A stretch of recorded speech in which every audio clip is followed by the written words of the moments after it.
There it goes. Welcome back. At long last. Sorry about the delay. Welcome back to another episode of Free Read Fridays. Possibly the last one of the year. There is a non-0% chance I'll be able to do one next week, but it is not 100. So I'm not going to promise it. It is looking good, though, so we'll see. I'll probably just do some short stories then, much like we're going to do today. I'm Fraggeth, I'm your intrepid narrator, something, whatever my normal spiel is, I honestly don't remember anymore because I don't do it every time. So, the volume, it is a physical edition, it is not the hardcover. Oh my god, the hardcover editions of this collection of William Hope Hodgson's collected fiction are stellar, but I was not paying like $500 for them, for the whole shebang. Very nice, like, very classy cover, physical binding, and then, little silver lamination or gilt on the outside edge of the pages. Very, very pretty. If you can get a hold of those for cheap, do so. I went with the soft covers. So they are collected. The collected fiction of William Hope Hodgson is collected into five volumes. The Nightland, volume 4 of which is The Nightland and Other Perilous Romances. So I thought it would be appropriate to call this And Other Perilous Romances, because that is what we will be doing. I forget how many short stories are in here. I myself have only read one or two of them. And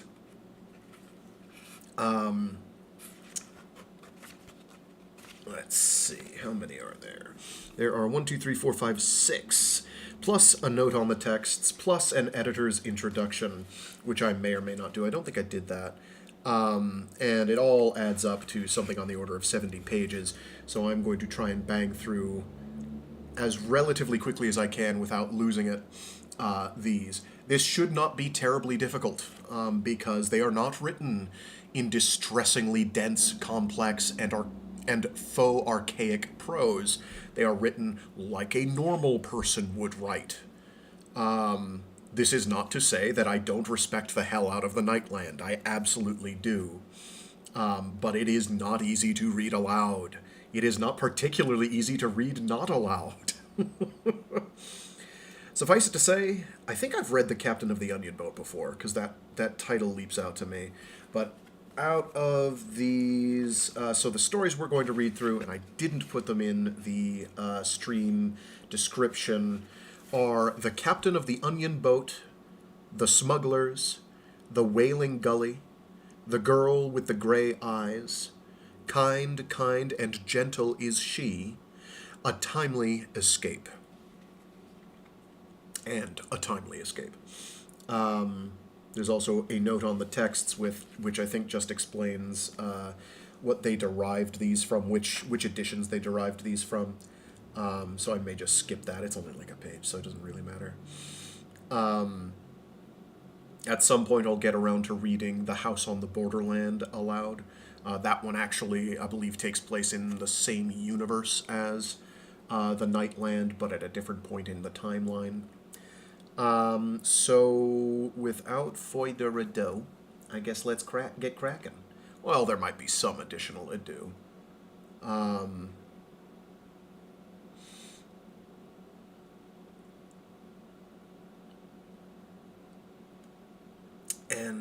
Yeah. As I mentioned, yeah, okay, there's gonna be some more ado. I lied. I lied like a rug. Possibly a tapestry that's fallen off its hinges. I lied. Lying liar who lies to everyone. So, as I mentioned in the... You know what? We'll save that for after. How about that? We're not going to yap about that now. Let us make it no further ado at this time. And let me get some water in me, and we will read as many of these as we can. All of them. No matter how long it takes. I'm still yapping. Why?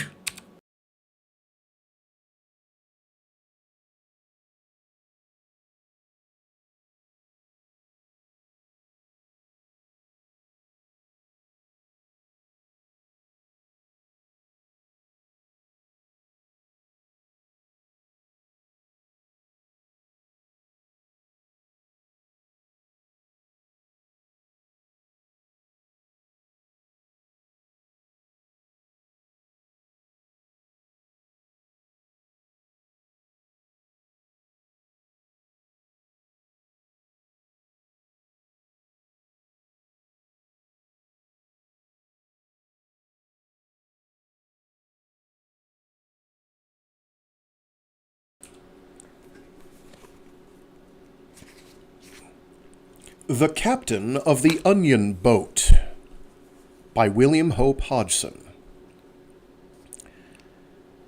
Big John Carlos, captain of the Santa, stood looking up at the long tapered window in the otherwise great gray blank of the convent wall, a dozen yards away. The wall formed the background of the quay. That is pronounced quay? Or is that key? I've heard it both ways. And I think key is correct. Key.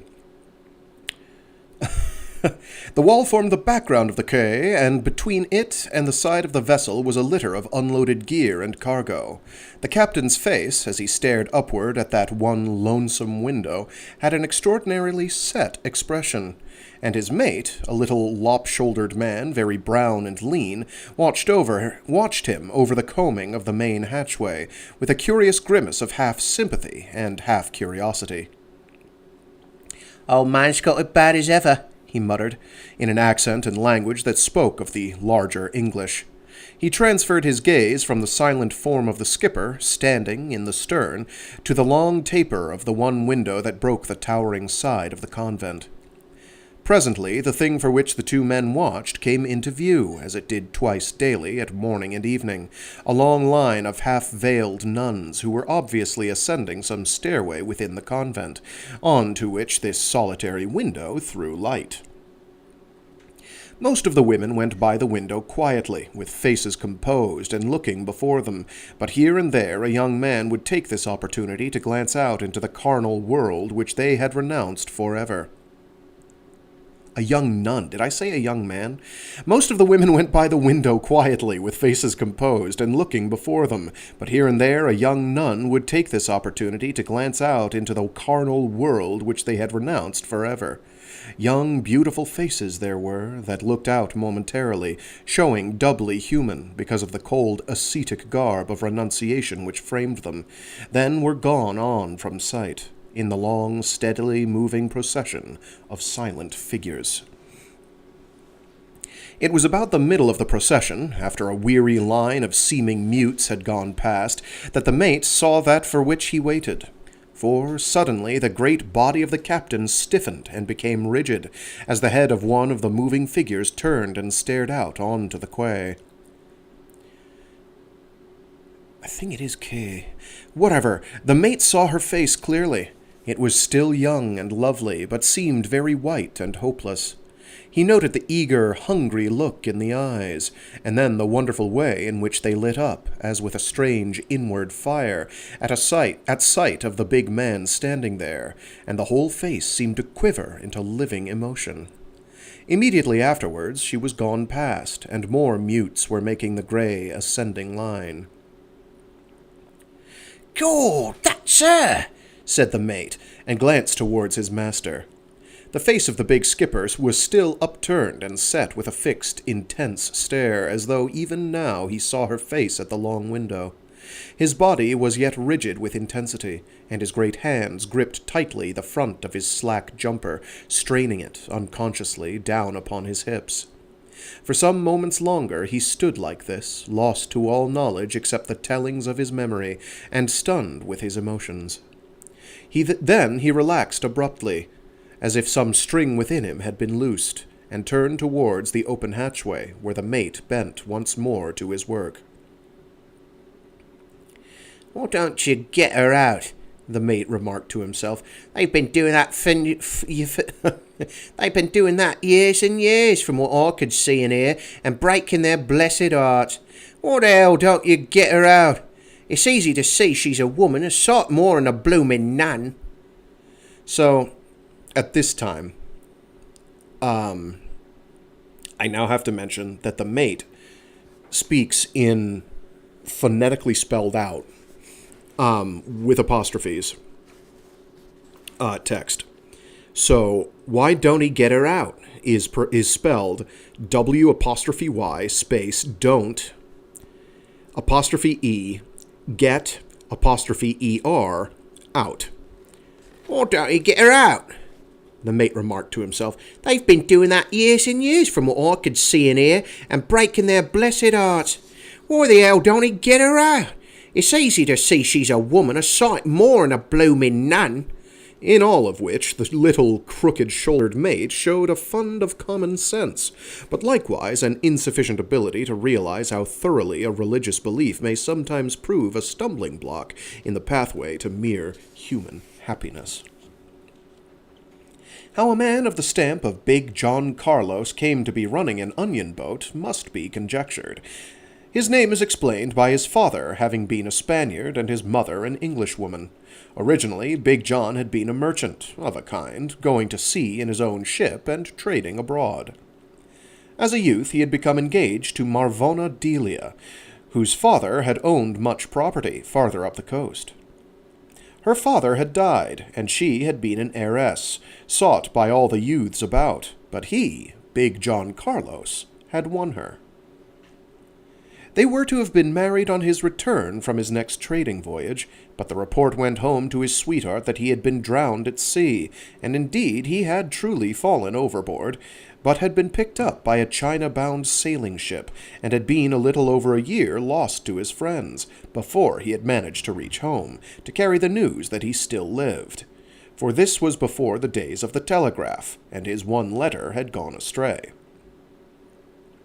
When at last he reached home, it was to find sad changes.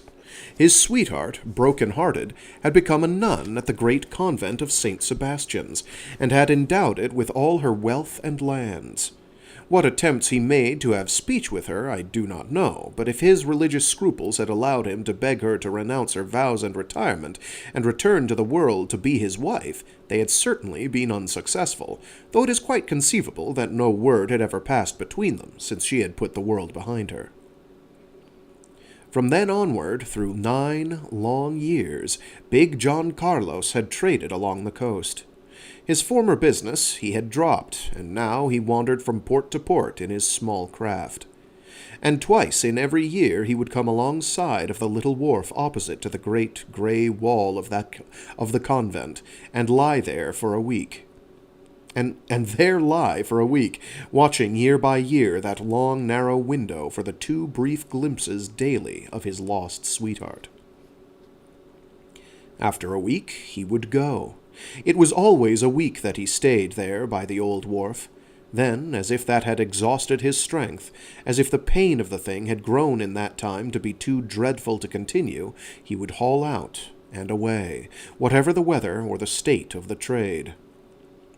All of this the little twisted mate knew, more or less clearly in detail, having learned it in the previous visit, which he had made with Big John Carlos to the insignificant port where the convent stood. And she, what can the young nun have thought? And she, what can the young nun have thought and felt?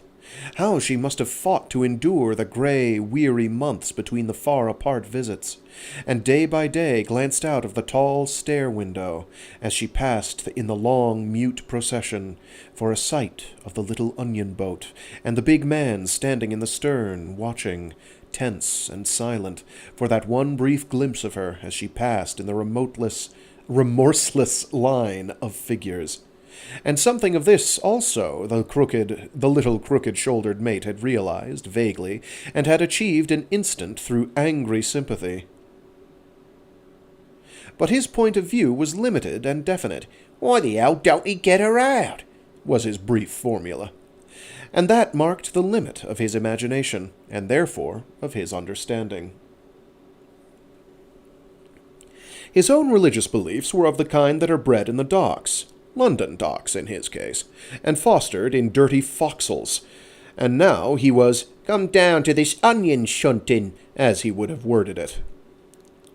Yet, whatever his religious lack, or even his carelessness on a point of ethics, he was thoroughly and masculinely human.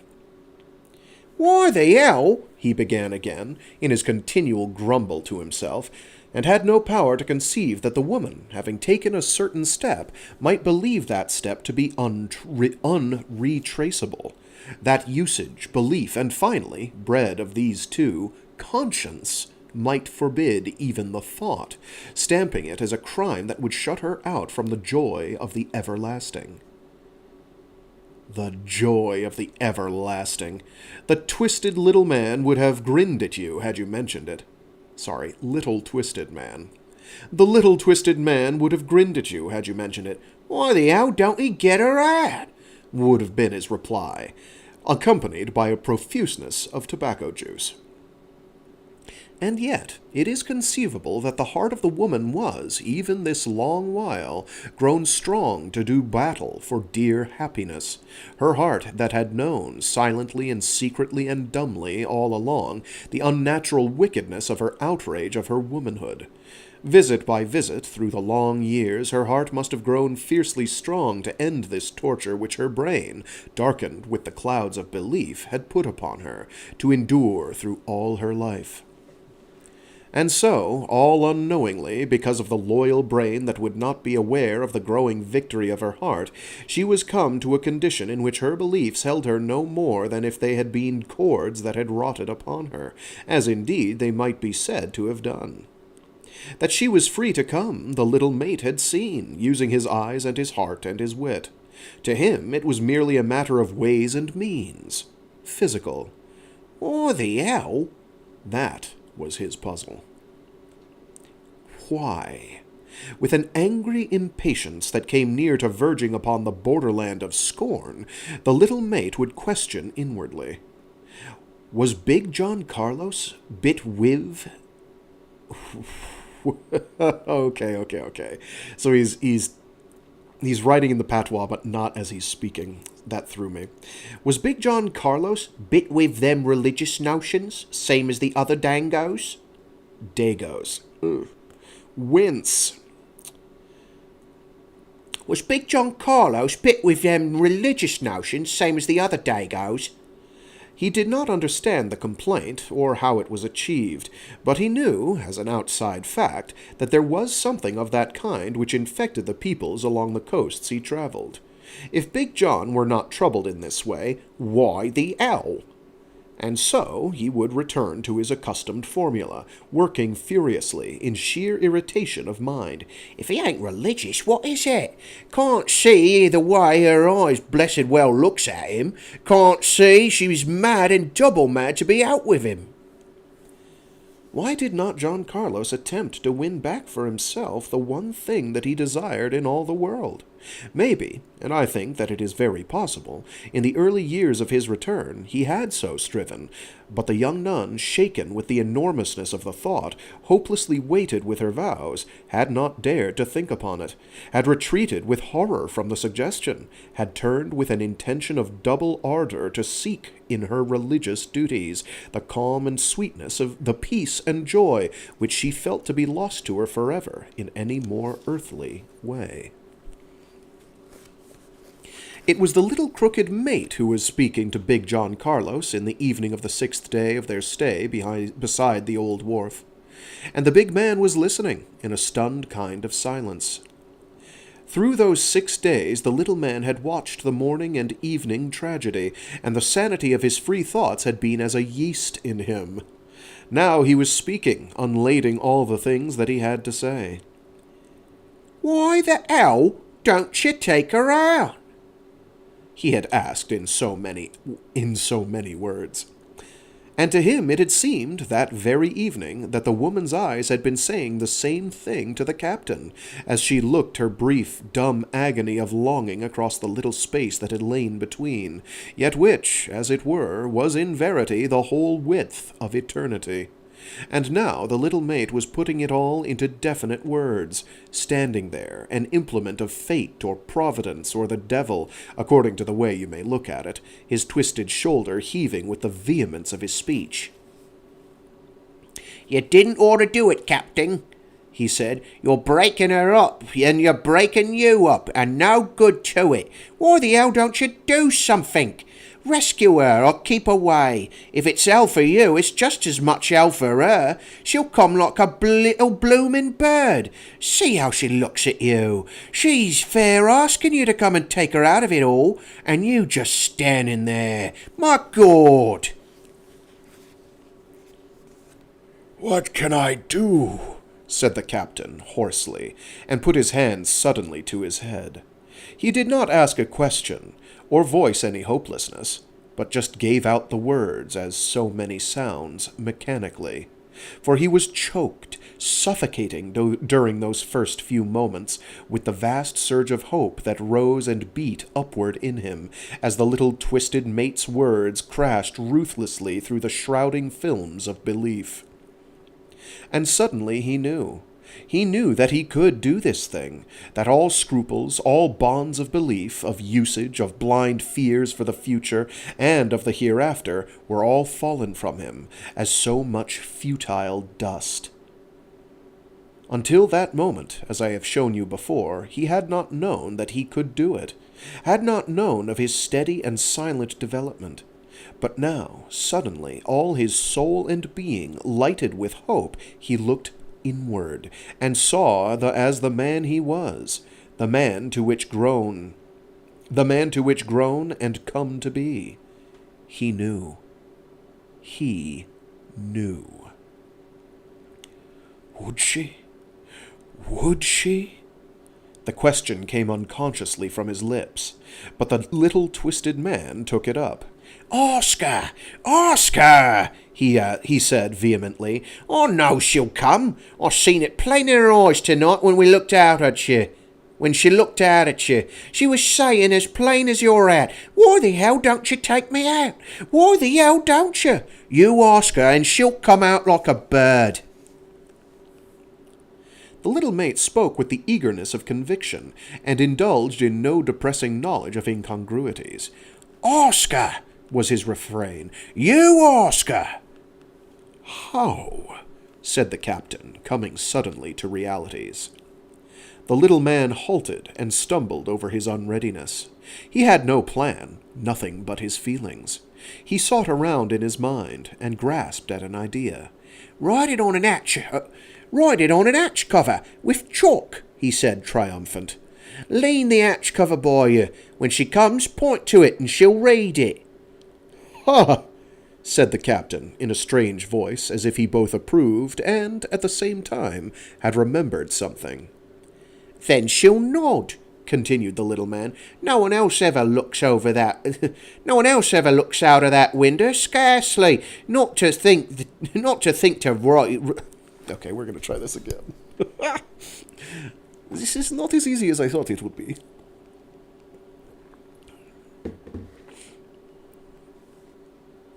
"Then she'll nod," continued the little man. "No one else ever looks out of that window, scarcely, not to think to read writing anyway. And you can cover it till she's due to show. Then we'll plan how to get her out." All that night, Big John Carlos paced the deck of his little craft, alone, thinking and thrilling with great surges of hope and maddened determination. In the morning he put the plan to the test, only that he wrote the question on the hatch cover in peculiar words that he had not used all those long grey years, for he had made use of a quaint but simple transposition of letters, which had been a kind of love language between them in the olden days. This was why he had called "Ha!" so strangely, being minded suddenly of it, and to have the sweetness of using it to that one particular purpose. Slowly the line of grey moving figures came into view, descending. Big John Carlos kept the hatch cover turned to him, and counted, for well he knew just when she would appear. The 109th mute would pass, and the 110th would show the face of his beloved. The order never changed through the years, in that changeless world within. As the 107th figure passed the narrow window, he turned the hatch cover, so that the writing was exposed, and pointed down to it, so that his whole attitude should direct her glance instantly to his question, that she might have some small chance to read it in the brief moment that was hers as she went slowly past the narrow panes. The 109th figure passed down from sight, and then he was looking dumbly into her face, as she moved into view, her eyes already strained to meet his. His heart was beating with a dull, sickening thudding, and there seemed just the faintest of mists before his vision. But he knew that her glance had flown eagerly to the message, and that her white face had flashed suddenly to a greater whiteness, disturbed by the battle of scores of emotions loosed in 1 second of time. Then she was gone downward out of his sight, and he let the hatch cover fall, gripping the shrouds with his hand. The little twisted man stole up to him. "She's sore, Captain. She hadn't told her answer. Not to know if she was on her head or her heels." Okay. "Not to know if she was on her head or her heels." Head or heels. "Look out tonight. She'll nod then." He brought it all out in little whispered jerks, and the big man, wiping his forehead, nodded. Within the convent, a woman, outwardly a nun, was even then descending the stairs, with shaking knees, and a brain that had become in a few brief instants a raging gulf of hope. Before she had descended 3 steps below the level of the window, even whilst her sight memory still held the message out for her brain to read and comprehend, she had realized that spiritually she was clothed only with the ashes of belief and fear and faith. The original garment had become charred to nothing in the fire of love and pain with which the years had enveloped her. No bond held her, no fear held her, nothing in all the world mattered except to be his for all the rest of her life. She took and realized the change in her character in a moment of time. 8 long years had the yeast of love been working in her, which had bred the chemistry of pain, but only in that instant did she know and comprehend that she was developed so extensively as to be changed utterly from the maid of 8 years gone. Yet in the next few steps she took, she had adapted herself to the new standpoint of her fresh knowledge of herself. She had no pause or doubt, but acknowledged with an utter startled joyfulness that she would go, that all was as nothing to her now except that she go to him, willing, beyond all words that might express her willingness, to risk, aye, even to exchange, the unknown joy of the everlasting for this certain mess of pottage that was so desired of her hungry heart. And having acknowledged to herself that she was utterly willing, she had no thought of anything but to pass on the knowledge of her altered state to the man who would be waiting there in the little onion boat at sunset. That evening, just before the dusk, Big John Carlos saw the 110th gray figure nod swiftly to him in passing, and he held tightly to the shroud until the suffocation of his emotion passed from him. After all, the rescue, if it can be named by a term so heroic, proved a ridiculously easy matter. It was the spiritual prison that had held the woman so long. The physical expression of the same was easily made to give up its occupant. In the morning, expectant, she read in her fleeting glance... In the morning, expectant, she had read in her fleeting glance at the onion boat a message written on the hatch cover. She was to be at the window at midnight. That evening, as she ascended in the long grey line of mutes for the last weary time, she nodded her utter agreement and assent.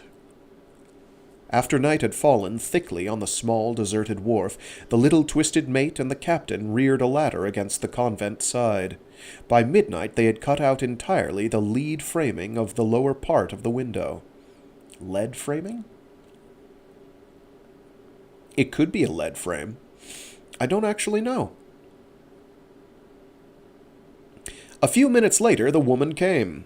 The captain held out his big hands in an absolute silence and lifted the trembling figure gently down onto the ladder. He steadied her firmly, and they climbed down to the wharf and were presently aboard the vessel, with no word yet between them to break the 10 years of loneliness and silence, for it was 10 years, as you will remember, since Big John Carlos had sailed on that voyage of dismay. And now, full-grown man and woman, they stood near to each other in a dream quietness, who had lived on the 2 sides of eternity so long. And still they had no word. Youth and maiden they had parted with tears. Man and woman they met in a great silence, too grown and developed to have words over easily at such a moment of life. Yet their very quiet held a speech too full and subtle, aye, and subtile, for made words of sound. It came from them, almost as it were a soul fragrance. It diffused around them, and made visible only in the quiet trembling of hands, that reached unknowing unto the hands of the other. For the two were full grown, as I have said, and had come nigh to the complete awareness of life, and the taste of the brine of sorrow was yet in them. They had been ripened in the strange twin suns of love and pain, that ripen the unseen fruit of the soul. Their hands met, trembling, and gripped a long while, till the little twisted mate came, stumbling aft, uneasy to be gone. Then the big man and the fragile woman stood apart, the woman dreaming, while the big man went to give the little mate a hand. Together the two men worked to get the sail upon the small vessel, and the ropes cast off. They left the first and second hands sleeping. Presently, with light airs from the land, they moved outward to the sea. There was no pursuit. All the remainder of that night, the small onion boat went outward into the mystery of the dark, the big man steering and the woman close beside him, and for a long while the constant silence of communion. As I have said, there was no pursuit, and at dawn the little twisted man wondered. He searched the empty sea, and found only their own shadow upon the almost calm waters. Perhaps the first hand had held a wrong impression. The peoples of the coast may have been shocked when they learned. Maybe they never learned.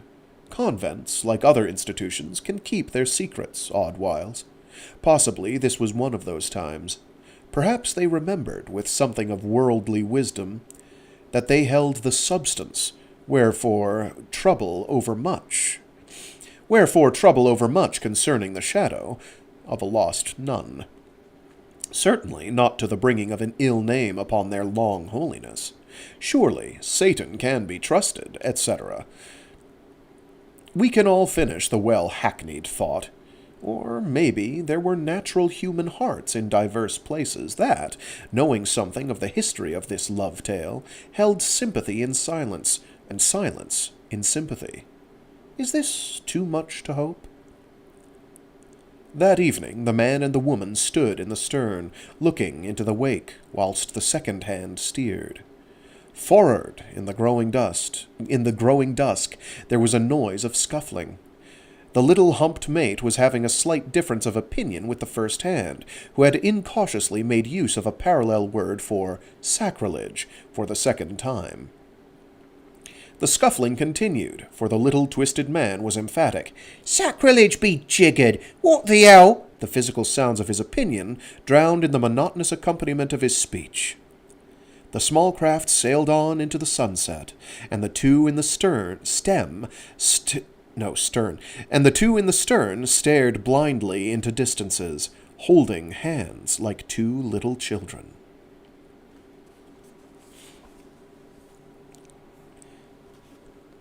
And that was The Captain of the Onion Boat by William Hope Hodgson. That was a cute one.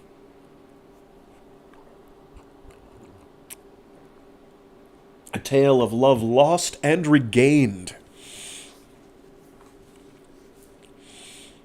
Give me 1 sec to get a little more water in me as I slurp noisily.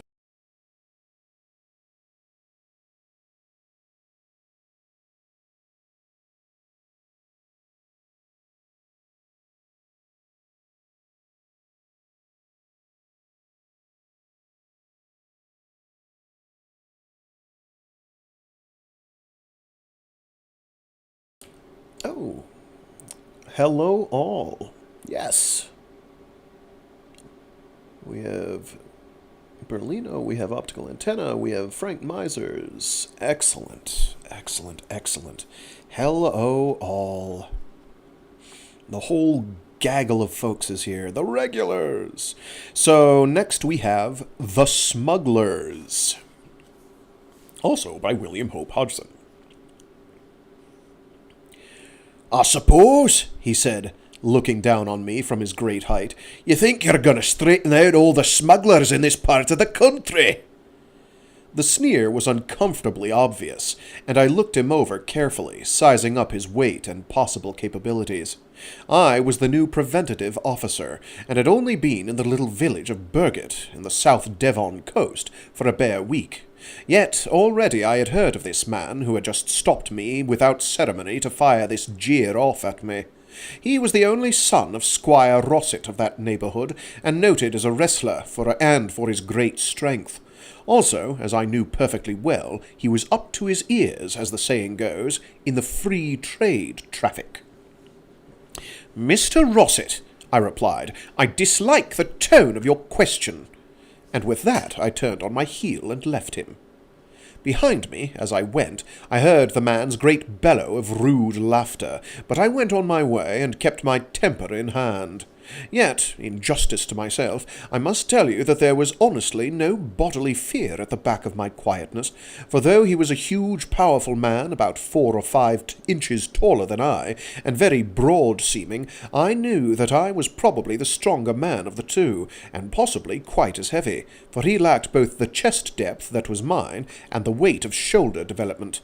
Moreover, if he was famed in those parts as a wrestler, I was by no means without knowledge of the art, and, in addition, I had what I knew he had not, and that was many hard years of ring training at my back, for there was no fighting man of my time I had not stood up to privately, and I had yet to be beaten.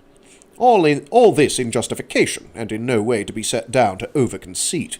For whilst I would not willingly be drawn into brawling on the question of my duty, I would not have you to think that I was— this is an awkward page transition. I would not have you to think that I was to be intimidated from carrying out my work to the best of my ability.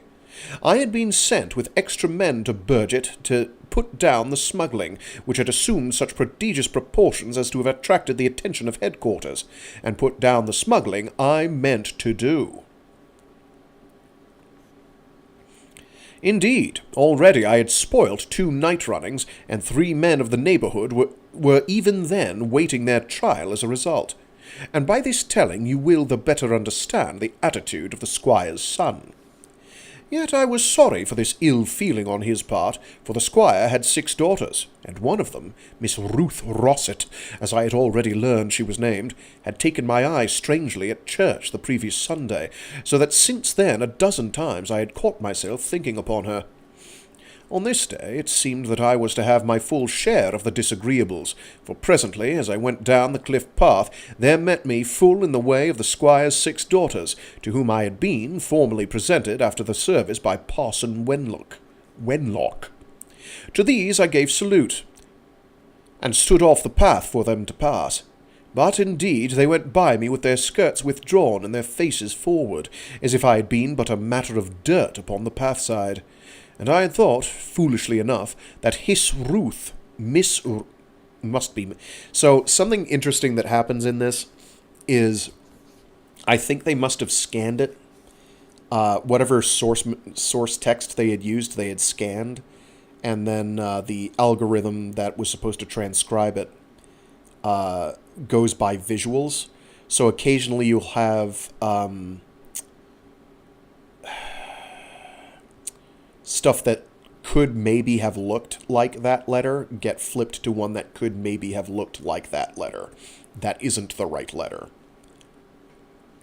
So you'll occasionally see that with vertical letters like I's or T's, F's occasionally. In this case, it is swapping an M with an H, capital H, instead of a capital M. And I had thought, foolishly enough, that Miss Ruth had looked not unfriendly at me on the past Sunday, and now this. And by such an incident alone, and of course it might not actually be due to an algorithm. It could just be a simple typo of somebody just typing these like mad, I say. And by such an incident alone, you shall see that And by such an incident alone you shall see the bitter enmity which I had earned already by the capture of the cargoes and by the arrests. Moreover, it may help you to perceive the curious sympathy which held the peoples of the neighbourhood together, and the inability of any, from the highest to the lowest, to conceive that smuggling was anything but right and desirable. Indeed, it was evident to me that the daughters of the Squire Rossett had both knowledge and approval of their brother's secret trading, and no doubt many a dainty foreign gewgaw came their way through their brother, so that they were the more likely to make a personal matter of any attempt to end the free traffic, as you shall think. Apart from this, as I had reason to suspect, smuggling brought a certain ready wealth into the household, which must have been welcome, for though Squire Rossett was plainly well-to-do, he was reported to keep a very close fist on his money-bags. In the meanwhile, however, I had many things to take my attention from this unneighbourliness of the Rossetts, though in this I do not include the squire, who was always very courteous and friendly. For within the next month I had made 7 big hauls, with the result that... Oh, gosh, my eye did not flip to the next line properly. With the result that at the next assizes there were sentenced 10 men of Burgett. And the smugglers of that district were beginning to realize that I meant truly to check the free traffic. It did it again. It's the tree traffic. I don't think they're doing much logging there, boss, though they could be. There were, of course, several attempts to put me on one side. Twice I was fired at in the dark, and once 3 men came out of the bushes at me on one of the low cliff paths. They had heavy sticks, and, I suppose, thought to have done with me in a minute. I broke the jaw of one with my fist, and one of the others I pitched bodily over the cliff, where he was found at daylight with both legs broken. Oh, God! The 3rd man ran, but I meant that the smugglers should learn that this sort of thing was not going to be tried without certain pains attaching. And so I chased that man for 3 miles. When I caught him, I beat him with his own stick until he cried like a child. Then I left him to get well and think. Apart from this little private adjustment of the matter, I did not press the case officially, though I knew the 3 men who had attacked me. This attitude on my part earned for me, I think, a certain respect from my neighbours to salt their general hatred of me. Moreover, it went round the district that I had held off the 3 men alone, and this made me free of such matters for the future. And now back to my relations with the Rossetts, for it will have become plain to you by now that my interests lay much that way. I had several times been invited by the old squire to come up to dinner, but had always pleaded duty, for it was easy to know that his children would scarce welcome me so freely as I might like. However, one evening, when I was down in the village, the squire stopped his carriage by me and asked whether I was going to plead duty again as an excuse for unsociability. So that before I well knew what I was doing, I was beside him, driving up to the manor, with no excuse for dress or dirt allowed. And indeed I must say here that old Squire Rossett showed always a curious and strong partiality for my company, which has often pleased and surprised me, for he was a man of considerable character, and, as I like to think, discernment, and most certainly not given to over-readiness in the making of friends, as was plain to me. At dinner the squire's 6 daughters were simply brutal, and I was glad the brother was absent. They acted as if I were not at the table, except for a frigid and over-formal attention to my needs. That the squire was vaguely aware of this at first I am in doubt, but I do know that later their manner attracted both his attention and his wrath. And here let me say that the squire at no time showed any sympathy with the free trade which was rampant all about, and even in his own household, had he but known. Indeed, it is possible that he more than half suspected, and that he was wishful to stand well with the law. In my person, and to make it plain that he was on the side of order, and nowise concerned with unorthodox doings. This, at least, has been sometimes my thought. For a long while the squire tried to hold off the silence from the table by telling anecdotes of the countryside. Finally, as if it had suddenly occurred to him, he said in a jovial way, "I hear, Mr. Fawcett, that you beat 3 of our local men the other night, single-handed." I laughed. "They were not a very dangerous lot," I said. If it had been Tom and just If it had been Tom and just alone, said Miss Ruth suddenly from down the table, he'd have probably thrown you over the cliff. You mustn't think all the men in this part are babies. Silence, child, said the squire. He turned to me as I sat realizing how much talk there must have been already about that bit of trouble. You see, he said, they're great partisans for their own countrymen, and they think there's no one in the world so fine and strong as my son Tom. I nodded and turned to the girl. Such scoundrels ought to be thankful, Miss Ruth, for such a champion. They certainly need one. I was aware that the old squire looked at me with a sudden quick surprise, but I was still looking at the girl. I had intended to be a little brutal, for her cold insolence had angered me, even while her winsomeness drew me strangely. Yet she made no answer to my remark, but looked down at her plate as if I did not exist. All the other girls kept the same frozen silence, and I saw their father looking at them with a vague half-anger, and made as if to say something, but instead he took a drink of ale, and joined the general quiet, so that the whole table was uncomfortably silent.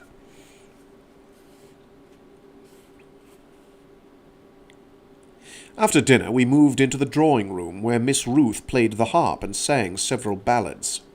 It was while she was improvising gently to herself on the harp that her brother Tom came quickly into the room. It was evident that he did not know I was present, and before he had been told, he said in a savage voice, "That damn spy has murdered another of our men!" So, for damned, I'm speculating that that's what it says, because it is D, 2 or 3 hyphens, D. Spy. That D, spy, has murdered another of our men. "What?" said Miss Ruth, very pale in the face, and all the other girls cried out in horror. "Tom!" called the squire quickly, before he had time unknowingly to fix the insult on me. Tom turned and saw me. He made a muttered choking noise in his throat, and in the same moment the squire had hastily introduced us.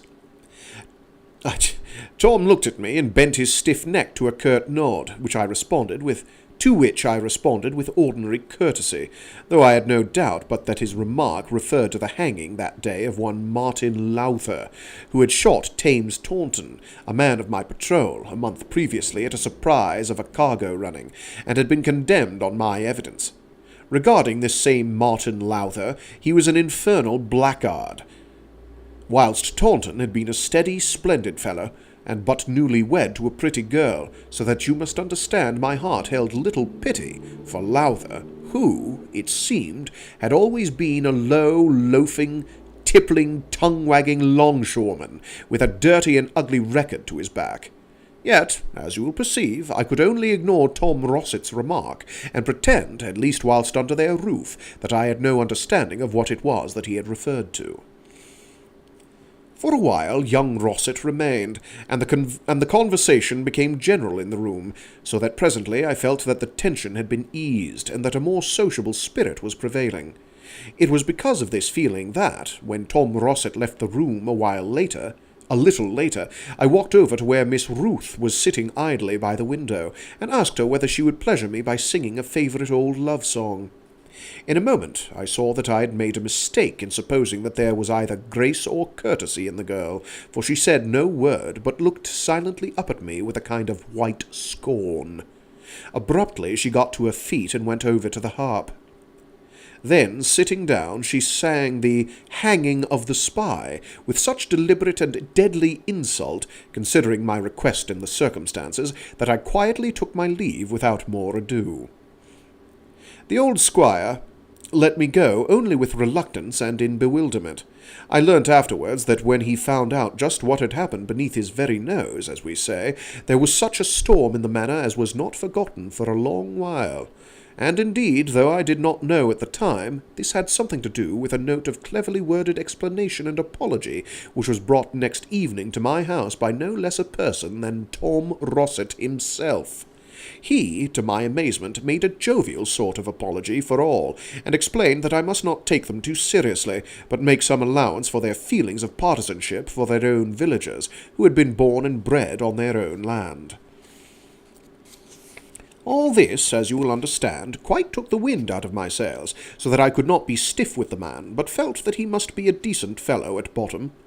And when he doubly urged me that I simply must come up that night to dinner and a comfortable evening, to show that I truly bore no ill will for what he was pleased to term their local prickles, I agreed in the heartiest fashion, feeling truly that I had, perhaps, been a little foolish to take too much notice of the somewhat undisciplined attitude of a set of young people. And so, with a final word that the carriage would be down for me at 7, he went off.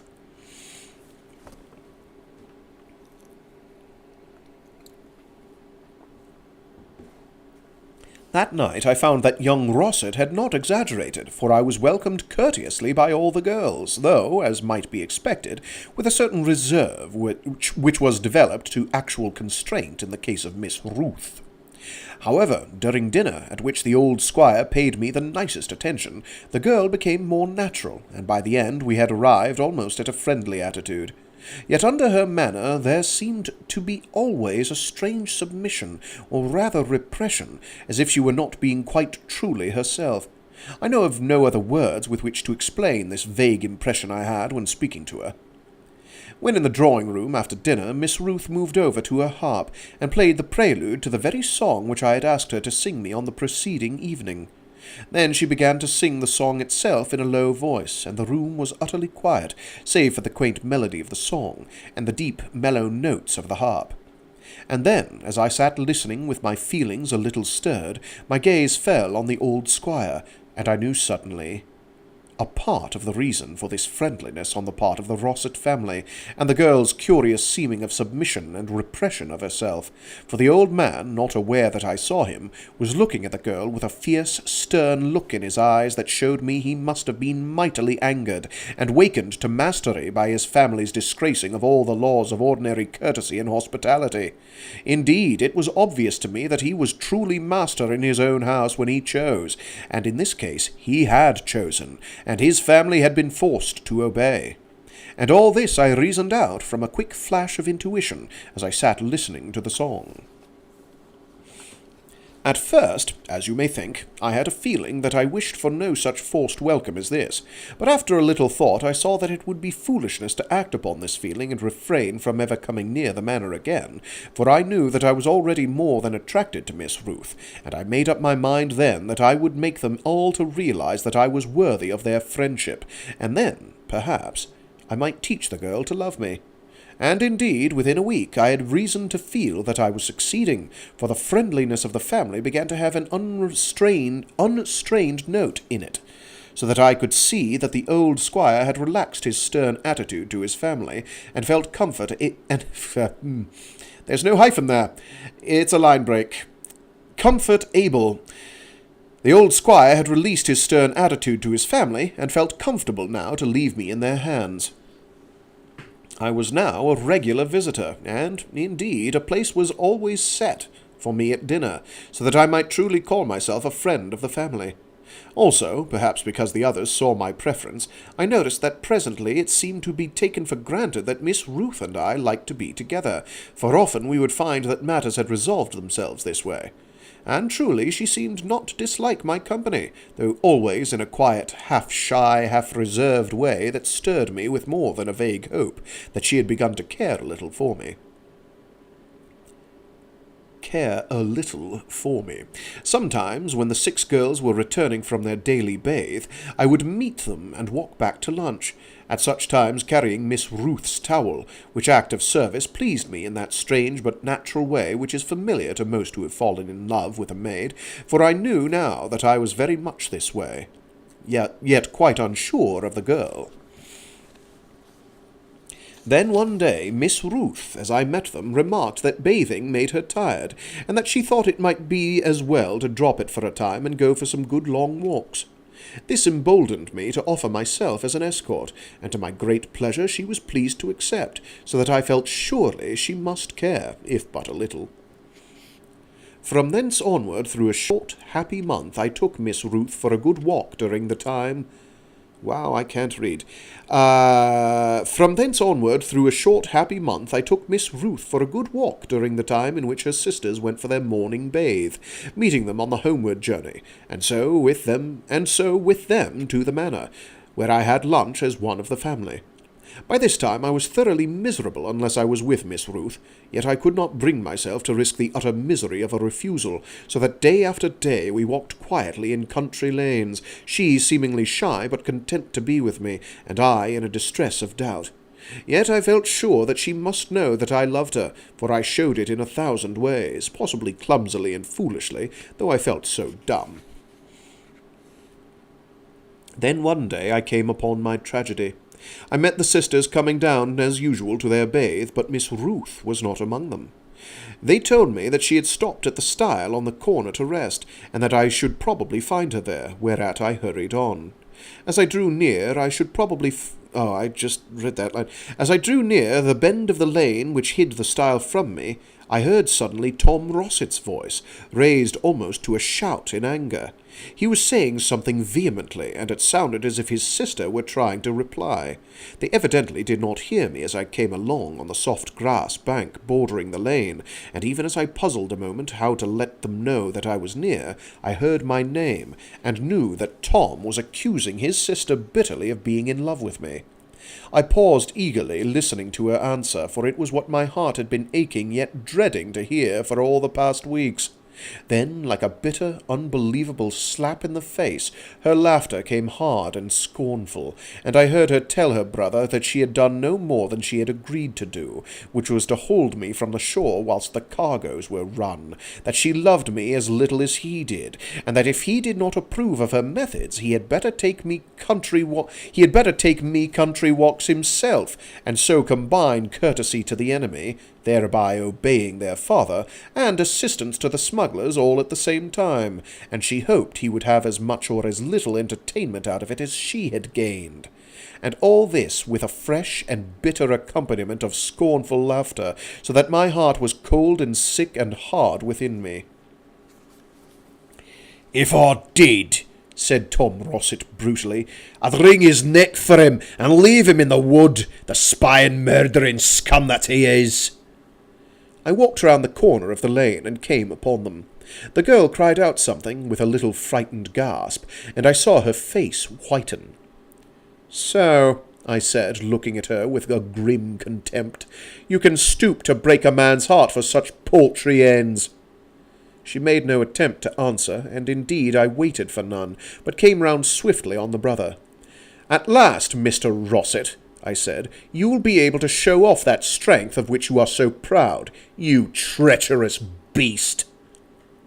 And with that I met his quick rush with a hard body punch that brought him up gasping.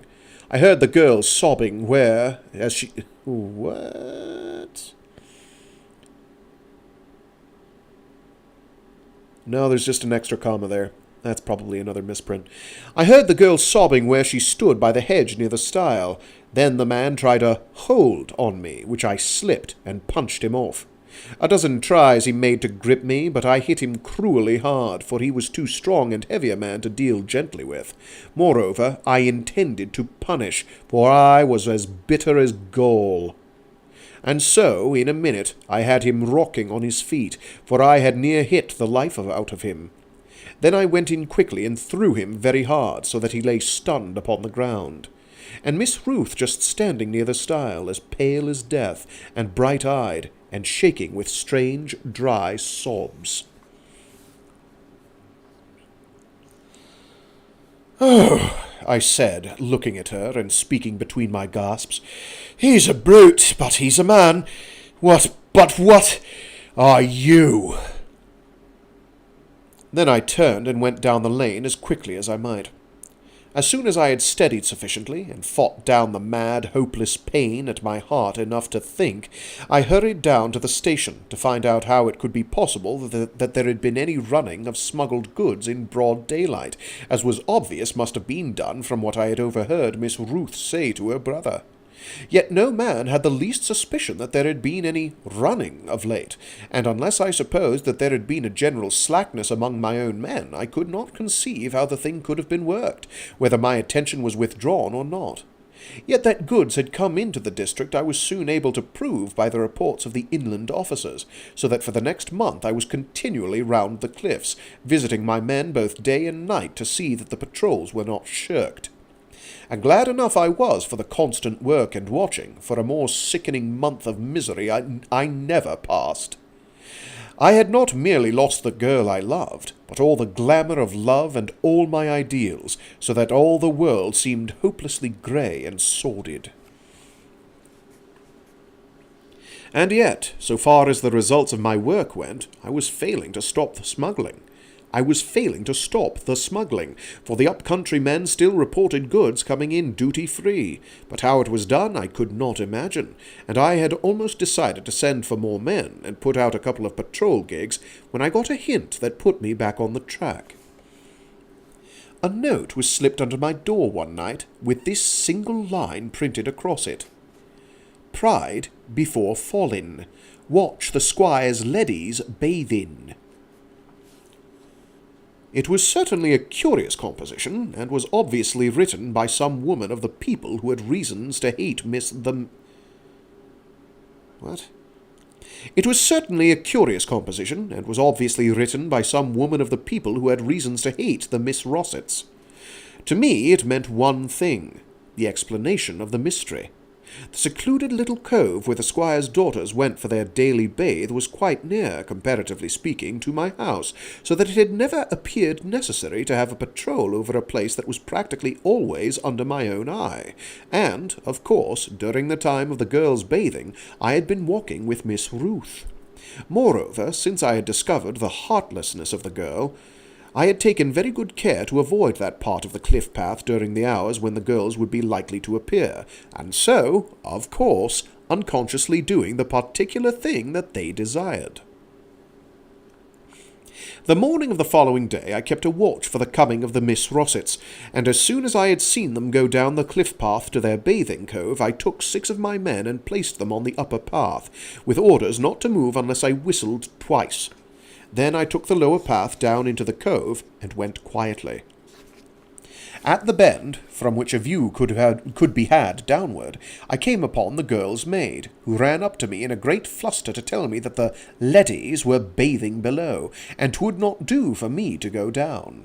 This, of course, in the ordinary way, would have been sufficient to send back any proper-feeling man, but I had come with a set intention, and I meant to go down into that cove, though there had been 1,000 ladies there disporting themselves.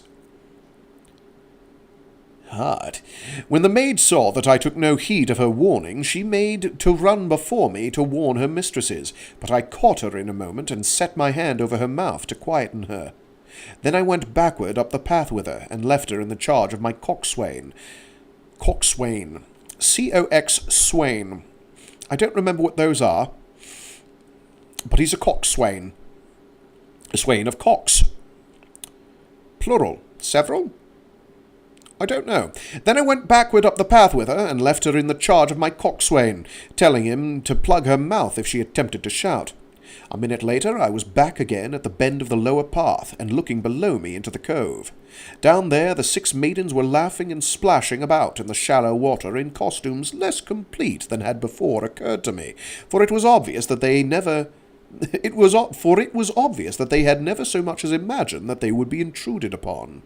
And there, as I looked, the whole mystery of the later smuggling was solved, for the 6 maidens were gleefully rolling and hauling dozens of exceedingly small casks out of the shallows at the foot of the cliff, and dragging them into the mouth of a cave which was evidently only uncovered at low water. The whole method was now clear to me. On suitable nights, Tom Rossett, I presume, and his gang would bring their stuff quietly and dump it in the water at the foot of the cliff, in the bite of the little cove where his sisters came for their bathe. They, on their part, would make a search each day for any contraband that might have been dumped, and, finding it, they would draw it safely into the low-water cave, from which it could be removed at leisure. And this they had done safely in broad daylight, for who would have suspected them of such a thing? Moreover, all my men were on their patrols or asleep at the station, and they had accounted for me by the heartless method which Miss Ruth had put into practice.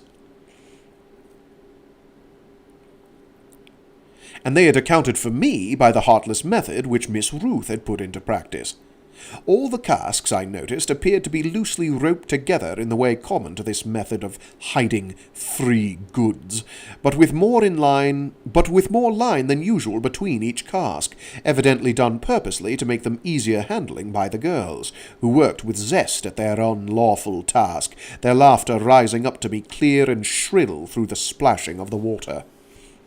And all the while I was coming down it's written as coming clown quickly. And all the while I was coming down quickly and silently upon them. I reached the narrow strip of beach that bordered on one side of the cove where the cliff path ended. Then I hailed the girls, sternly bidding them come ashore and submit to the law. On the instant there were loud screams, and immediately all of the maidens had hidden themselves up to their necks in the water, and were looking at me, some very red in the face, and some so scared that they were red one moment and white the next. But when I looked at Miss Ruth, she was white and hopeless seeming, and looked only at the water. I bid them come ashore and dress, but they would not until I had threatened to whistle for my men to come and carry them from the water, for I meant to give them a taste of their own mercilessness, that they might learn the meaning of mercy, and know that a man's love is not to be used as merchandise, neither his heart as a toy, for all had been in the plot with Miss Ruth to use my love to their own miserable ends. Then, when the squire's daughters saw that I meant truly to use the law upon them and to have no pity, some taunted me bitterly from where they hid in the water, and some broke into weeping. But when I looked at Miss Ruth, she was only white and silent. Then she looked up at me and beckoned the others to be still, and asked me in a low voice to go out of the cove whilst her sisters and she came ashore and dressed, for she would give her word that they would not try to escape. But to this I gave only refusal, and told her that I dared not value her word. This set a look of despair into her face, so that I told them of my true intention, which was that they come ashore singly, whilst I would stand behind a rock near by. When each one was dressed, she was to come to me, and I would signal for the next to come ashore. And with this they had to be content, for I was so stern that they felt in their hearts that I truly would call my men if they did not obey. Presently, as I stood behind the rock, the eldest sister presented herself to me, fully dressed and defiant, but obviously frightened. I bid her hold out her hands, which at first she refused to do, until I drew my whistle from my pockets to show that my patience was nearly gone. Then she held them out with a kind of fierce scorn and fear, and I immediately snapped one of the pairs of handcuffs on her wrists, which I had brought for the purpose. At that her face whitened, and suddenly she broke into crying and turned from me. Then I signalled for the next maid to come from the water, and as each one in turn presented herself to me, I put the irons on her wrists, and some would whiten and some would redden, but all came to tears in the end, for suddenly the realization was brought home to them that they had truly put themselves within the power of the law, and that they had no reason at all to expect mercy from me. The last one to come from the water was Miss Ruth, and when presently she came round the rock dressed, and saw how her sisters stood, all ironed, I knew that she gave a little start. Then, quietly, and without waiting for me to tell her, she held out her hands for the irons, and I snapped them on her little wrists with the strangest feelings stirring at my heart. Afterwards I gave the order to march, and took them all up out of the cove by a sheep track, which they were glad enough to follow, that they might avoid everyone. They went in a sort of quiet despair, save for odd sobbings, for they knew that if they disobeyed I should simply call my men, and this was of all things the thing they dreaded. I brought them up over the cliff, and so into the country lands beyond, and thence by secluded paths toward the town, where the assizes were held. For 3 long miles I took them in this direction, and then, suddenly, their despair culminated, for they stopped on the path and gathered round Miss Ruth, and I knew that they were begging her to intercede with me. I stood a little way off from them, and when, presently, the girl came out from among them and walked quietly over to me, I looked at her sternly but silently whilst she made her request, which was that I would let her and her sisters go free, for they had learned such a lesson as should keep... Oh, there's another fake comma here. For they had learned such a lesson as should keep them law-abiding for all their lives to come, but that if any must be punished, let her be punished, and she would come obediently with me, if I would but let her sisters go free. And even as I stood there, looking so grim upon her, I could near have wept to hear her plead so prettily, for I loved her yet so great. For a moment or two I stood as if pondering, then turning to the maidens where they stood in a miserable group, I told them that I hoped they had learned their lesson, and that in future not only their actions but their influence would be on the side of law and order. Afterwards I took the key of the irons from my pocket and set them free, bidding them to go home. But when I came to unlock Miss Ruth, who had remained to the last, she refused me quietly, and, turning to her sisters, asked them to go on, as she wished to speak to me. For a minute or so she stood before me, until her sisters were a good distance off. Then, without a word, she slipped the handcuffs from her little hands, for whilst her sisters were big-made women, she was small and dainty. I looked at her with a sudden new feeling thrilling in me, for I knew that she had kept them on only for strange reasons. Yet, though I looked always at her, she, on her part, looked only downward, and I saw that her hands were trembling a little. "Miss Rossett," I said abruptly, "you are free to go, but will you tell me why you kept the irons on?" "Because I was your prisoner," she said in a low voice, and still looking down. "Is that all?" "Yes," she answered. "Well, you are free now," I replied. "No," she said in the quietest voice possible, so that I could hardly hear her, and making no attempt to go from me. "I am still your prisoner." I came over to her with 3 quick steps. "What do you mean?" I asked almost savagely. "Is this more of your jilt's play?" "Oh," she said, breaking into sudden sobbing, "I shall never be free again. Never, never, never." I had her into my arms. "I loved you without knowing," she said, perhaps half an hour later. "I never meant those things I said to Tom, but he made me so angry. Oh, but I've known ever since."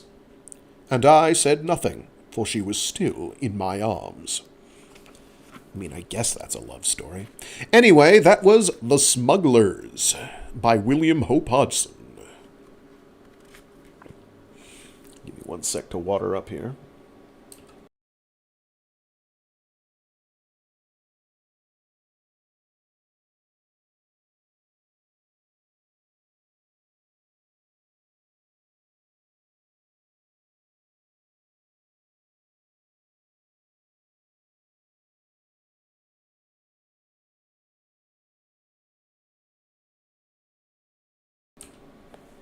In the Wailing Gully by William Hope Hodgson.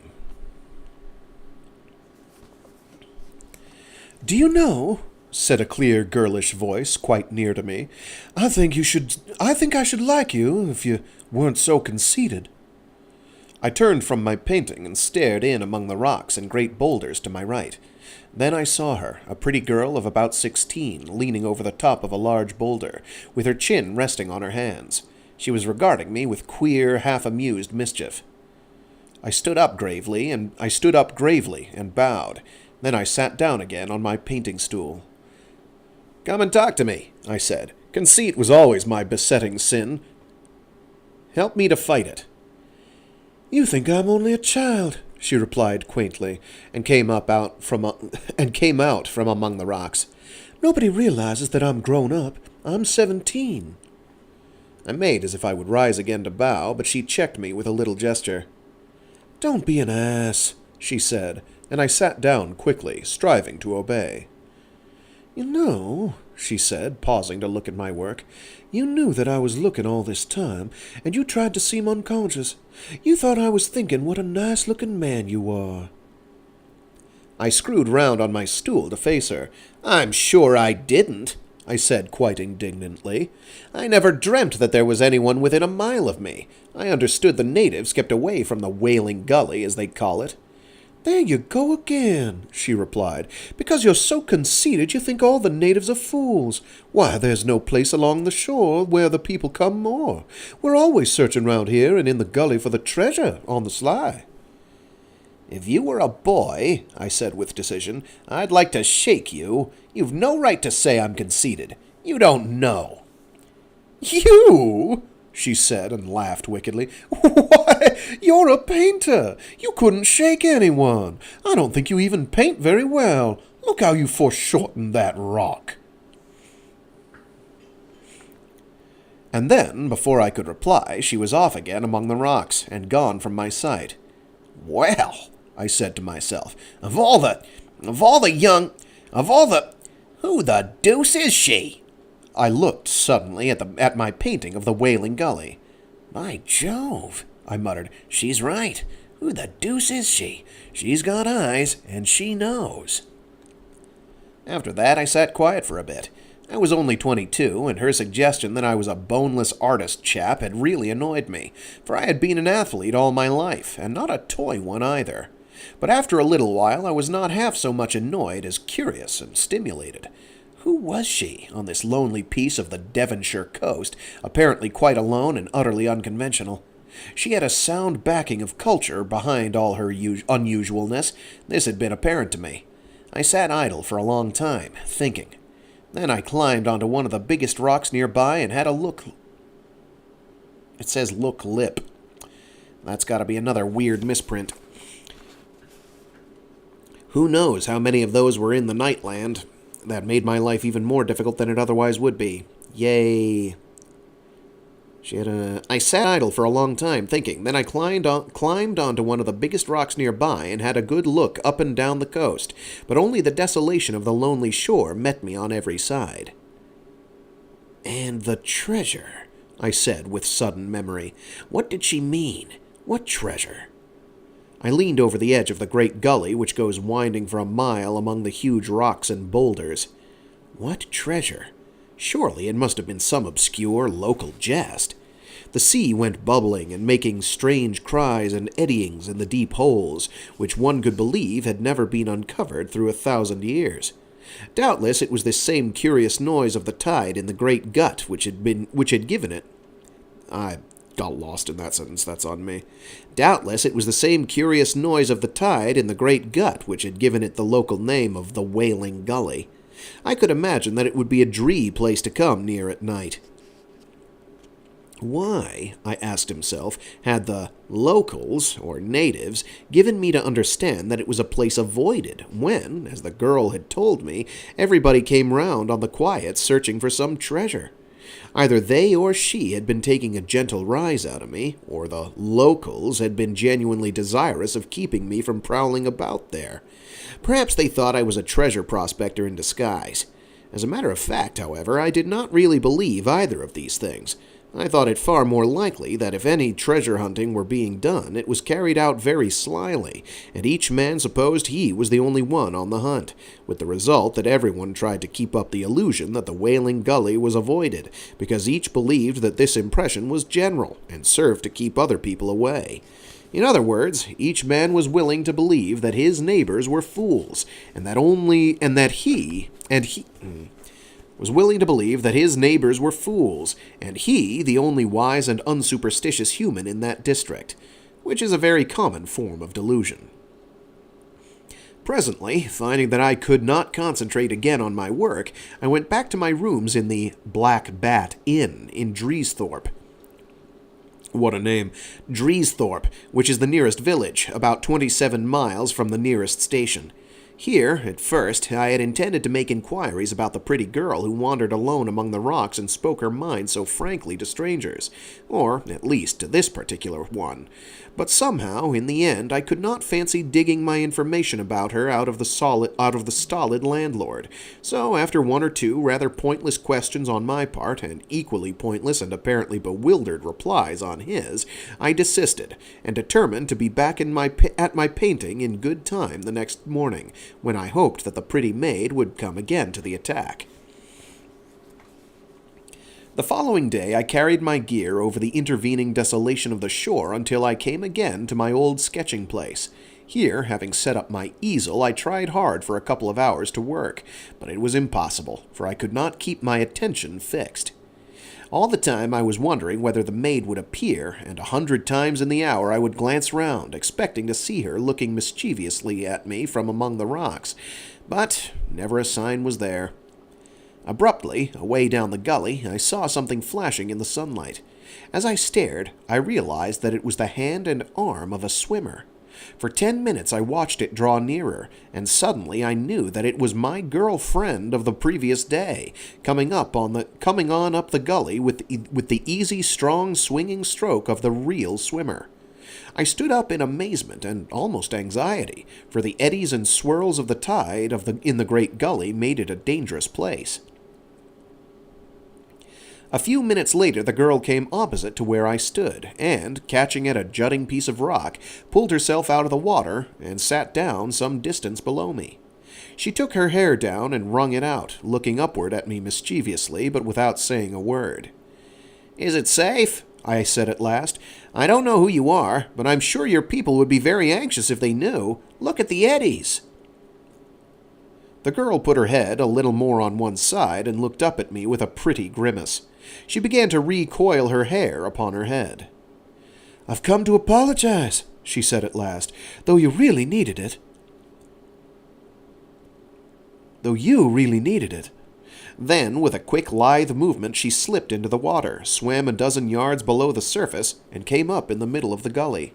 "Stop!" I shouted foolishly, but she was swimming steadily with the tide, and so in a few minutes she was gone out of my sight around the great rocks and boulders.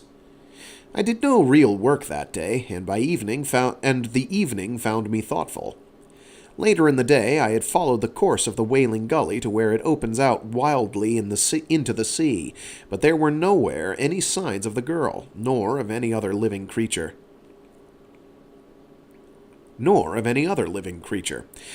The following morning I was beside the Wailing Gully at an early hour. I had my day's provisions with me, and I resolved to get in a few hours good solid work before there should be any chance of the maid appearing to disturb my thoughts. I misread that. I had my day's provisions with me, and I resolved to get in a few hours good solid work before there should be any chance of the maid appearing to disturb my thoughts, for there is no doubt that she was much in my mind at the expense of my working. Yet, as it chanced, I could not concentrate, and finally I got my bathing suit out of my knapsack and determined to try the eddies of the gully,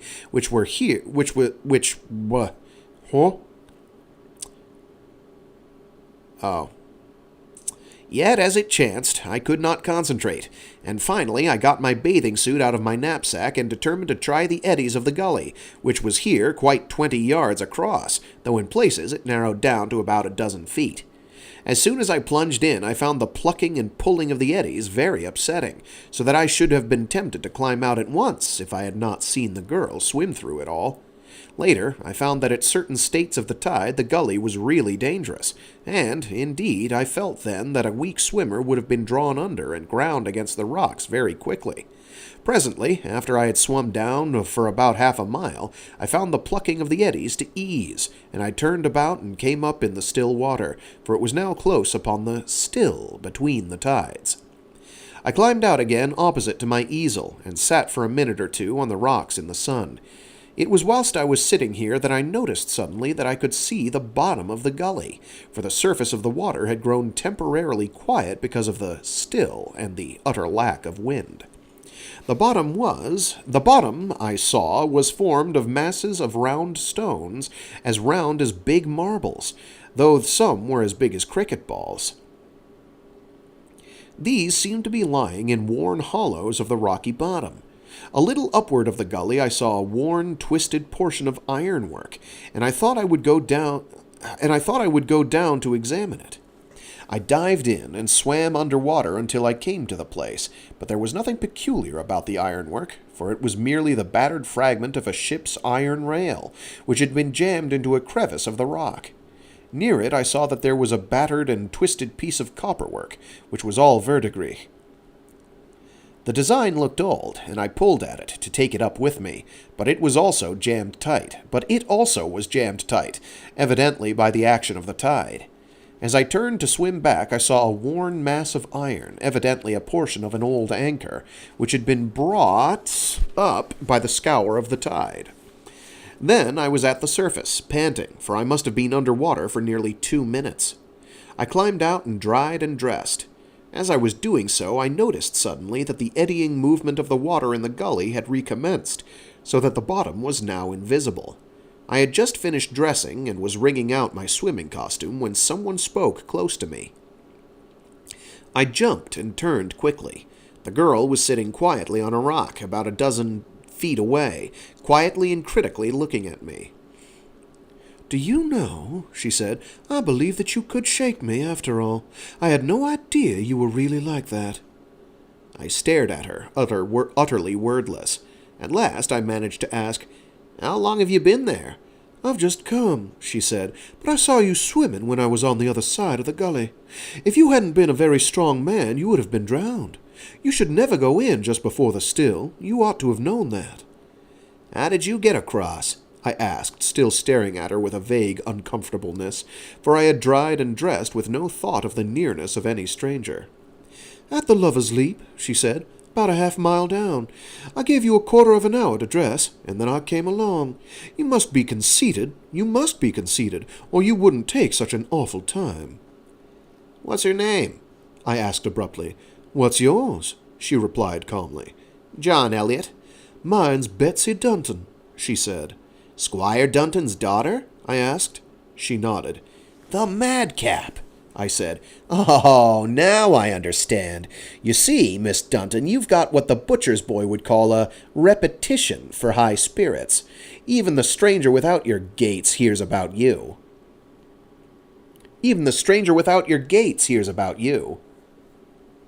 She made a quaint grimace at me. "What were you diving for?" she asked. "You stayed down a long time. Were you after the treasure?" "That's the thing I wanted to ask you about," I said. "What is this treasure? Or is it just some local jest?" "Of course there's a treasure, if we could only find it," she replied. "I thought everybody knew that the Santa Maria was wrecked off this coast in 1757. It's in all the history books, or some of them. She had 60 chests of doubloons aboard. Since that time, 3 of the chests have been found. My grandfather found 2 of them, but the government got the 3rd about 100 years ago. Since then, people sometimes pick up odd doubloons on the shore, but especially round the month of the Wailing Gully. My father has a charter or grant or something to search for treasure, but all the natives, as you call them, also search for it on the sly. Of course, they've no right, for if they found anything, it would really belong to my father and to the government. All the same, I know they do find things sometimes, but they keep it all quiet." "Sounds exciting," I said. "Has your father ever found anything?" "Yes," said Miss Dunton, "or at least I have, which is the same thing. 3 months ago I found a pocket in the rocks, below the water line, near the mouth of the gully. It was packed with doubloons and sand. There were 60 in all, and in perfect condition, which, my father said, showed that a chest must but lately have broken up. Otherwise, if they had been washing about loose, they would have been all bent and worn. Of course, we said nothing about my find to the people about here, but the news went round, and ever since everybody has been very keen. They're always going lobstering, but they never catch any." "And you?" I said. "Have you found anything since?" "Yes," she said. "I come down every day and spend several hours searching. In the last 3 months I've found 20 single doubloons, and once I found 5 lying together in the bottom of the gully during the still. I dived in after them with all my clothes on, because, you see, the still only lasts a few minutes, and I was going to make sure of them. But I nearly got drowned. My skirts bothered me so." I stood up suddenly. She stood up suddenly. "I must be going now," she said, "and you must get on with your work." She walked across and looked at my painting. "It's really very beautiful," she continued, with a quaint, knowledgeable air, "and you've truly caught the strange, dreary atmosphere of the place. You must forgive me for my rudeness the other day." She held out her small brown hand abruptly. Then, after a firm, quick shake, she turned and went off swiftly among the rocks, leaving me looking after her. During the rest of the day I worked in a desultory fashion, and would often find myself with my elbows on my knees, thinking about Miss Dunton, so that by evening I had done very little steady painting. As I was going back to the inn, I had a rather bad tumble, and caught my watch chain on a jag of rock, with the result that I jerked off the gold doubloon on the pocket end. The doubloon went tinkling down among the stones, and I very nearly lost it. When I got back to my room, I washed, and then rang for dinner. The landlord himself brought in my wine, as was always his way. He drew the cork and put the bottle gently on the table. In the same moment he gave a muffled exclamation, and half reached out his hand, but remembered himself suddenly, and drew back with a confused apology. I stared to see what it was that had attracted his attention, and in the same instant I heard the door close as the landlord went out. Then I saw what it was that had drawn him, for the gold doubloon which I had broken from my chain was lying on the white tablecloth where I had put it on coming in. Sorry. In a flash I understood the landlord's agitation, for he had seen the doubloon and evidently believed that I had found it on the shore, and possibly he thought that I had really discovered one of the chests, and this was but one of a great treasure of coin.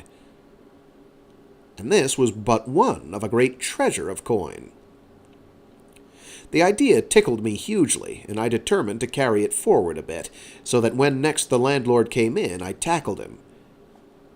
"Oh, Mr. Ben," I said, "you look a bit of an old pirate. You should be able to tell me what coin this is, which I picked up on the beach." So I had, after I'd dropped it. I said all this in jest, yet with a serious enough face, but the landlord, who was standing a bit to my back, answered never a word, so that I screwed round, wondering to see why he made no answer. I was amazed to find him looking at me in the strangest fashion, with his big, heavy face almost threatening, and his eyes full of doubt and suspicion. "What's up, Mr. Ben?" I asked, half getting to my feet, for he looked so strange. Yet, even as I spoke, he pulled himself together, and answered stupidly in broadest Devon that he had no knowledge of such outlandish coins, which was, obviously, a lie. However, I let him go, for it was clear that he was no fit subject for a jest. Yet I wondered very much after he had gone whether it was not the word pirate which had troubled him quite as much as the belief that I had really come upon some of the treasure. Though I could believe it was the latter, and that he had brooded so much upon it, and searched so often, that he had come to look upon it as his own, and to regard all others as being natural enemies. That night I went out for a long stroll. As I came back, I noticed that the lamp in my room was higher than I had left it, and twice I saw figures pass between the lamp and the blind, but I was still too distant to be able to recognize the shadows. When I got back to my room, however, the lamp was low and the place empty. Yet, as you can understand, the landlord's attitude had made me a little suspicious, and I noticed things more keenly than I should have. Of course, someone might have been in to tidy up, but I did not think so, as I had told the landlord I should want nothing more that night, which was equivalent to telling him that I desired to be left alone. I had a careful look round, and then an idea came to me, and I went over to my painting satchel. In a minute, I saw that my suspicions were correct, for everything was disturbed, as by a hurried search. I took the lamp and went upstairs to my bedroom. Here I found that my boxes also had been gone through, but with much more care, so that it was rather difficult to know immediately whether they had been touched. However, I satisfied myself on this point, and also that nothing had been taken, but it was obvious to me that the landlord had a real belief that I had found some of the treasure, and that he was an unscrupulous man. At first I thought of going down and tackling him right away about the matter, but afterwards I determined to say nothing, and to watch his game, which would not be difficult, so long as I was supposed to be ignorant of anything unusual. Next morning I took rations for the day and my painting gear and set off early for the rocks. Through a couple of hours I painted vigorously, for I was in the mood, and the utter silence of a quiet and gloomy day was upon the shore, so that I seemed to catch the spirit of the desolation which held the place. The only sound that across all that stillness was curious, faint. I think it's missing something. The only sound across all that stillness was a curious faint noise of the sea ebb in the big gully, which seemed to have truly a low wailing note in it. "I think you ought to keep your ears open more than you do," said a voice suddenly near to me. I looked up quickly, and there was Miss Dunton, leaning on an iron lobster hook and watching me. "How long have you been here?" I asked, rising and offering her my stool. 10 minutes, perhaps," she replied, and, refusing the stool, came over and looked at my work. "You've got our Wailing Gully at last," she said. "You've managed to get its loneliness. I believe you're not so conceited as I thought, after all." She stood silent for a little while before the picture, but presently, with a thoughtful look, she turned to me. "What I was going to tell you," she said, "before I looked at your painting, was that you are being watched by 2 strange men, who are hiding among the rocks behind you. No, don't look now. You can't possibly see them." I laughed, feeling a bit glum, and told her about the doubloon and the searching of my boxes and satchel. She nodded. "That explains why the men are watching you. They think your painting is merely a blind, and that you are really looking for the treasure. Ben has set them to watch you. I believe that he's really a bad lot. I know that some curious tales are told in the village about him and about a Captain Jutt, who is his friend. They used to be at sea together, and there is a story going about that they were something very like pirates. I expect your saying that rather upset him.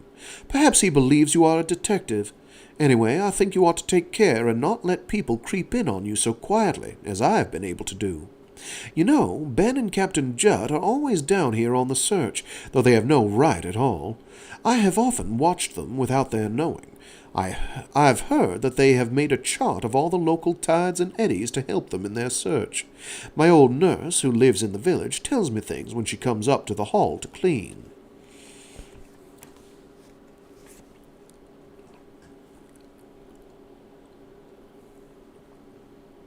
Presently, with a final warning to be careful, Miss Dunton left me.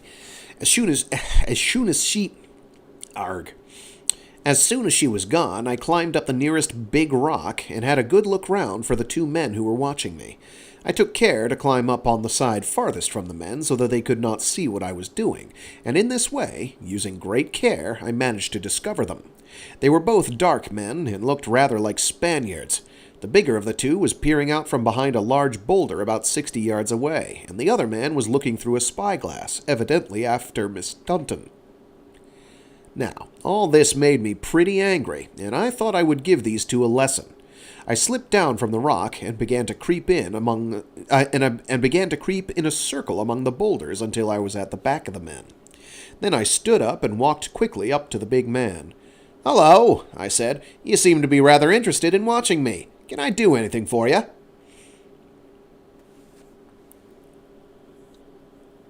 Both men jumped and turned like tigers, so that I thought they meant to come for me then and there. I noticed that both of them wore sailors' sheath knives. However, they just stood and stared at me in a stupid, dangerous fashion. "Well," I said again, "what can I do for you?" "For to hell you go!" said the big man, and came towards me aggressively. "Ah, that's it, is it?" I said, and hit him hard in the neck below the ear, so that he went down in a heap, grunting. Then I went for the small man, but he drew his knife and ran like a hunted rat. I chased him for half a mile, and then let him go, for I had evidently given him a good fright. I returned to where I had left the big man, and dragged him into the nearest pool, where I soused his head in and out of the water until he came round. I don't know whether this was the right thing to do, but it acted all right with him, and he got up and went off, muttering in some foreign language. That night when I got back to the inn, I thought Ben, the landlord, looked at me rather strangely, though this may have been no more than my fancy, for naturally I was wondering what he was thinking. However, after dinner I decided I would test him again, and I told him I was going for a mile along the beach to digest my dinner. I took care to wear... Yes, rubber-soled shoes. Sorry. However, after dinner I decided I would test him again, and told him I was going for a mile along the beach to digest my dinner. I took care to wear rubber-soled shoes and to have my sword stick with me. Before I had gone far, I found, as I had expected, that I was being followed. This gave me a pleasant thrill of excitement, and I set the pace hard for a good mile. Then I dodged in among some big boulders to the right of the shore path, and waited. Presently there came the sound of footsteps. And in a minute 2 men passed me in the darkness, running cautiously and panting. I let them go well past, then I got up and ran back to the inn as hard as I could go. As I approached, I saw that there were lights in both of my rooms, but they went out suddenly as I came near, which made me think that someone had been watching for me from the inn, and had seen me coming. Oh, I know this stuff. When I got inside, of course, my rooms were empty, but a quick examination showed me that a search had been made, which must have been terminated rather abruptly, for some of my gear had been stowed away in rather a hurry. Yet, in spite of this double proof that the landlord was certainly a shady character, and evidently not likely to stick at anything, I decided to say nothing, but to pretend ignorance, and to see whether I could not upset his game. Next morning, Miss Dunton came early to tell me that she had told her father about me, and he wanted to meet me. I asked whether I might come then, to which she nodded, and gave me a hand to get my gear together. She led me along the side of the gully for about half a mile, until we came to a place where it narrowed to about 24 feet. Here there protruded upward out of the middle of the gully a spire of rock, which was about 9 feet from our shore, and reached to within nearly 6 of the opposite shore. I looked at Miss Dunton, who smiled. Then, holding my canvas lightly, which she was carrying, she gave a short run and landed well on top. She gave a short run and landed well onto the top of the spire, jumping easily and neatly. I followed, and she nodded approval, looking at me quizzically. "Not bad for a painter man," she said, and jumped to the shore on the land side. I came immediately afterwards, and soon we were going up the cliffs to the hall, which stood only about a quarter of a mile inland. When we arrived, Miss Dunton took me into the big kitchen garden, where she introduced me to her father, who was working in his shirt-sleeves as the man on the beach. Oh, I missed a comma there. When we arrived, Miss Dunton took me into the big kitchen garden, where she introduced me to her father, who was working in his shirt-sleeves, as the man on the beach. Then she left me with her father. I saw that Squire Dunton was one of those homely, simple-idea'd men. Ah, that's a weird line break. I saw that Squire Dunton was one of those homely, simple-idea'd men, with plenty of natural shrewdness, but no great ambition. I saw also that he was looking at me keenly, with an almost peculiar interest, and that he seemed satisfied, for he took me all around the garden, lecturing on this and that flower or plant as we went along, so that it was easy to see that gardening was his delight. At the end of an hour he returned for his coat, and as he was putting it on, he asked me suddenly whether my father had not been in the army. "Why," I said, staring, surely you're never the Lieutenant Dunton I've so often heard him speak about." I'm going to retry that line. "So because it's on the Devon beach, the Devon coast, naturally they're speaking like Brits. I can't do a Devonshire accent, I'm afraid. I don't know what one sounds like off the top of my noggin. Why, I said, staring, surely you're never. There is a gap there. He is repeating himself. Why, I said, staring, surely you're never the Lieutenant Dutton I've so often heard him speak about. I believe I am, or used to be, he said quietly. I knew your face as soon as I saw you. He paused and seemed to be looking back into his memory. How the years pass on, how the years pass on. He muttered presently to himself and slipped his arm into mine. Come along in and have a bit of lunch with us, he said. My daughter, recognized you first from a portrait of your father. As we went along, he told me 100 little incidents about my father and himself, and you can imagine how happy all this made me, for you must have seen that I had begun to think a great deal about Miss Dunton. At lunch, I found that I was seated right opposite to a portrait of my own father. It was all most astonishing. Miss Dunton showed no surprise. I've been sure of it ever since I heard your name, she told me. Before then, the first time I saw you, I recognized the extraordinary likeness. But I don't make that an excuse for speaking to you. I should have spoken to you in any case. You looked so conceited. I watched you 3 days just to see how long you would remain wrapped up in yourself, but it was easy to see that you thought you were the only person on the earth. Betsy's an impudent maid, said her father, smiling. But from what she tells me, you should have discovered that for yourself by this. Now, let me know, please, this business about Ben. I told him, and also gave my experience of the day before. The girl's delight was great when she heard how I had disposed of the 2 foreigners, but her father was grave, and told me plainly that he thought the sooner I was out of the inn the better, and that the best thing I could do was to come up and stay with them, and bring my traps. This, of course, I accepted gladly, and so it was arranged. As we rose from lunch, the girl said to me, "Come and see the old treasure chests," and she led the way out of the dining room into the lower hall. As we went across, it was plain to me that money was not an over-plentiful commodity with them, and for this I rejoiced, for I had a double quantity of worldly goods, and, well, you can see the trend of my thoughts. Dowries. His for her. On the north side of the hall, the girl paused and drew my attention to 2 small chests made of some dark-colored wood that looked as hard as iron. But what was attracting my attention was that they were bound with massive bands of copper wrought in a distinctive pattern. And,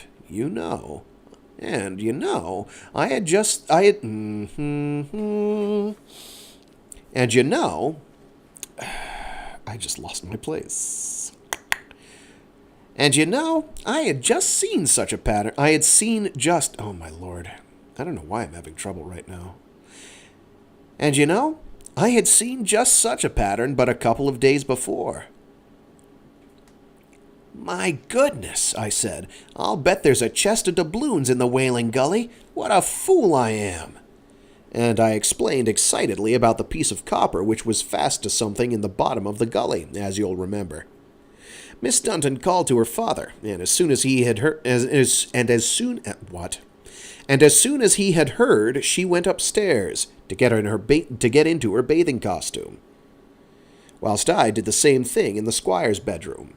I borrowed a mackintosh from him, and Miss Dunton came down similarly covered, and so the 3 of us set off, carrying some rope, a pickaxe, and a couple of iron bars to act as levers. Yes, they are bringing a computer with them. It's fine. Don't worry about it. He's just a time traveler. It's a kind of coat. Capish coat thing. If memory serves. Mack-intosh. We were soon at the side of the gully, opposite to the place where I had been painting, and found that we were just a few minutes before the still. We waited anxiously in the meanwhile, coiling the rope up free of kinks. Then, as soon as the eddies and swirls had died away, and the wail of the gully had gone to an absolute silence, I caught up the end of the rope and took a header. I was fortunate in having located the exact spot, for I came down right over the piece of twisted iron rail of which I have told earlier, and the copperwork lay just under. And the copperwork lay just under my hand. I grabbed excitedly at it and drew myself down until my eyes were within a few inches of it.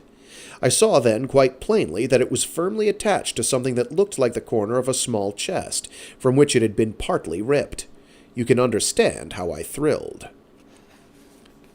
The next thing I did was to bend the rope securely onto the massive copperwork, and then I was glad to shoot to the surface, where I found Miss Dunton in her bathing dress, ready to come in to continue the search. "Found it!" I gasped. "It is a chest. I've made the rope fast to the copperwork, but I don't suppose it's any use pulling yet." "Hurrah!" shouted the girl, and I climbed out of the water to give a hand on the rope, but though we pulled with all our might, we could shift nothing. I took the pick then and went down again, but I soon found that I could do more good with my bare hands by easing the stones and shingle from around the chest. Presently Miss Dunton came down to help me, for she could dive beautifully. In this way we worked for about an hour, coming to the surface every minute to breathe, yet still the chest remained firm, and at last the squire insisted that we should stop for a rest. Whilst we were resting, he climbed one of the bigger rocks to see whether we were spied upon, and this way he saw 2 foreigners upon the opposite side of the gully, watching us from among the rocks. He came down and told us what he had seen. Then, as we were rested by now, we began again to dive, and work at the packed shingle about the treasure chest. In the meanwhile the squire kept a secret watch upon the watchers, and in this way, with rests, another 2 hours passed, for we were able to work at the chest, despite the eddies and the swirls, by holding on to the rope, which we had hauled taut. By this time evening had drawn in, and I refused absolutely to allow Miss Dunton to dive any more, but begged her father to take her home and make her rest and eat something whilst I kept watch. Then he could bring me out something to eat, and I would finish freeing the chest. In an undertone, I suggested that he bring down a shotgun with him, and not allow his daughter to return, as it was quite possible we might have to fight for the treasure. Whilst they were gone, I put on my mackintosh and kept a watch from the top of the rock where the squire had been spying. This way I saw presently that the smaller of the 2 men was creeping off among the rocks, evidently taking some message up to the village, which I guessed would bring down Ben and Captain Jutt, and perhaps some more scoundrels. So that you can imagine how impatiently I looked for the return of the squire with his gun, for I had begun to realize that Ben and his crew would stick at nothing to secure the treasure.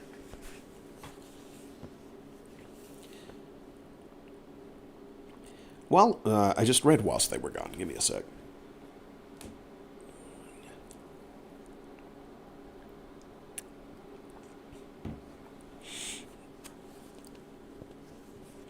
About half an hour later, I saw the squire returning, About half an hour later, I saw the squire returning, and with were 2 men carrying guns. But what troubled me was that Miss Dunton was also with them. When they arrived, it was plain to me that there had been some trouble, for the squire looked stern, and I could see that Miss Dunton had been crying. The squire told me quite bluntly that he had asked her to remain at home, and she had flatly disobeyed him. The men he had brought with him were his 2 outdoor men, who acted also in the capacity of gamekeepers, and could consequently use a gun. These 2 men the squire placed to his liking behind rocks, and when I had told him that the smaller of the spies had gone back to the village, probably to bring Ben and Jutt, and perhaps others, he took his post again on the rock to watch, whilst Miss Dunton and I began again to dive, and I had drunk some beef tea and rested a little. You see, I did not dare eat anything solid, having to enter the water so soon. Beef tea, if my memory is serving me correctly, is basically what you get. It's kind of like you take beef, you dry it out, you basically turn it into kind of a powder, and then it's like a broth, kinda.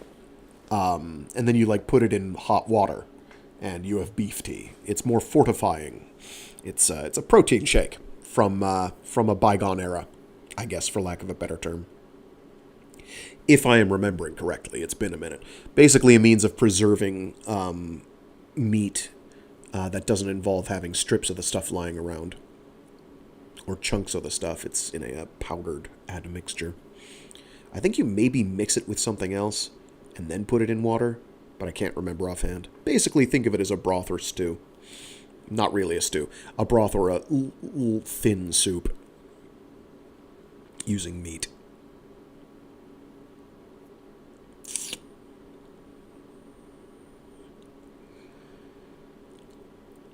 From then onward until dusk, we worked at clearing the chest, by which time we were feeling so exhausted that we had to rest for a while, during which the squire came down to say that a small body of men were coming among the rocks from the direction of the village. He then went back to his post, while I begged Miss Dunton to stop diving and get behind one of the rocks, as I could easily finish clearing the chest alone. Yet, at the same time, I told her how greatly I admired her skill in the water and her pluck, and that I could never have managed without her. But, though I begged her, she still persisted that she would continue so long as I continued, until at last I turned sharply on her and told her that I would like to shake her soundly. Like a real psycho. Then, to my astonishment, she broke abruptly into quiet crying, which she did her best to hide, and suddenly I knew that she cared, and that so long as I ran any risk, she intended to share it. I'm going to reread that so it actually makes sense. I'm getting really tripped up by line breaks. Then, to my astonishment, she broke abruptly into quiet crying, which she did her best to hide, and suddenly I knew that she cared, and that so long as I ran any risk, she intended to share it. "Thank God," I said aloud. "Oh, my dear, now will you obey me and take a great weight off my mind? And I, on my part, will promise not to be foolhardy." "Yes," she said, as simply as a child, and went back from the edge of the gully to show that she obeyed me. Then I dived in again, and 10 minutes later, after 4 short dives and breathing spaces, I called out softly to the squire that I believed the chest was free. At that, the squire came down from his post quickly and signaled to his men to come and give us a pull. He urged haste, for he had discovered that there were nearly a dozen men hidden among the rocks opposite. Then, all together, we pulled, and I felt the chest come away. We gave a smothered cheer, and a minute later, after desperate exertion, we had the chest up safe on the rock at the gully side. In the same instant, there came a shout from the opposite bank. It was the landlord's voice. "Hands up!" he shouted. "Hands up!" I glanced across the gully and saw that a line of men stood there, and in the half-gloom they seemed to be covering us with guns or rifles. In the same moment I heard the squire whispering, "Down! Down on your face and take cover!" And in an instant I obeyed, and we got out of sight behind a rock. Yet there came no shots from the enemy. And suddenly I saw the whole scheme, and whispered to the squire that the demonstration on the opposite side was merely a blind to attract our attention, and to hide from us the fact that they had men on our side as well, who were probably even then creeping on to us. The squire saw in a moment the probability of this, and faced round to his rear, keeping his gun handy, whilst I looked anxiously for Miss Dunton. Abruptly the squire shouted to his men, "Look out on our side, lads! Look out!" and, raising his gun, fired at a moving shadow to our right. There came a hoarse shout of pain, and then from more to the left, but only a few yards away, the voice of Betsy Dunton calling my name in mad terror. I left my shelter and went over the rocks in my bathing suit, swift and silent.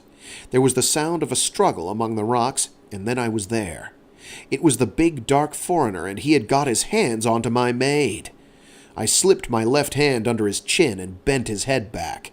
His grip gave from the girl, and he tried to turn on me, but I caught the back of his head with my right hand and drew him to his feet. Judo chop! Then I hit him with all my might, and left him among the boulders, whilst I picked up my girl. All around there was a sound of firing and then of men running. A big man blundered into me, carrying a cutlass, and made a wild swipe. I jumped to the side, with Betsy still in my arms. Then I came in on him, and got him full in the face with my right, so that he went staggering, and staggered right into the hands of the two gamekeepers, who beat him with the butts of their guns, and then left him to crawl off. That was the end of the fight. The squire told me he shot Ben in the legs, and at least 3 others of the enemy must have been shot. I had outed the big foreigner, and you know what happened to Jut. The other men had run, and were anxious, I expect, not to have their names mixed up with a business that had turned out to have all pain and no gain, as you might say. It took us until midnight to get the chest home to the hall, and when the value of the doubloons was proved, the squire's banking account was strengthened by over £19,000. For my part, I have the maid, who still insists, in moments of impudence, that I am conceited, and when I would argue the point, stops my speech with kisses, which, after all, is not an unpleasant way of being silenced. And that was In the Wailing Gully by William Hope Hodgson.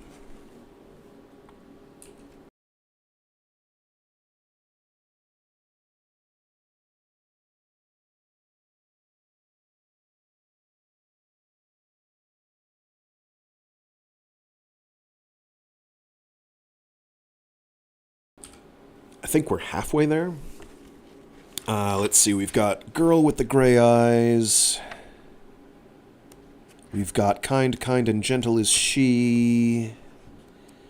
And we've got A Timely Escape. I think these are all fairly short.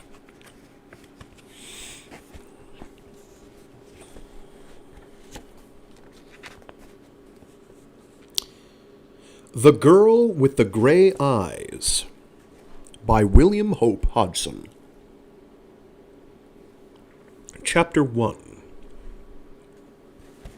Man, but you ought to just see her, cried my chum Jack in a very ecstasy of description.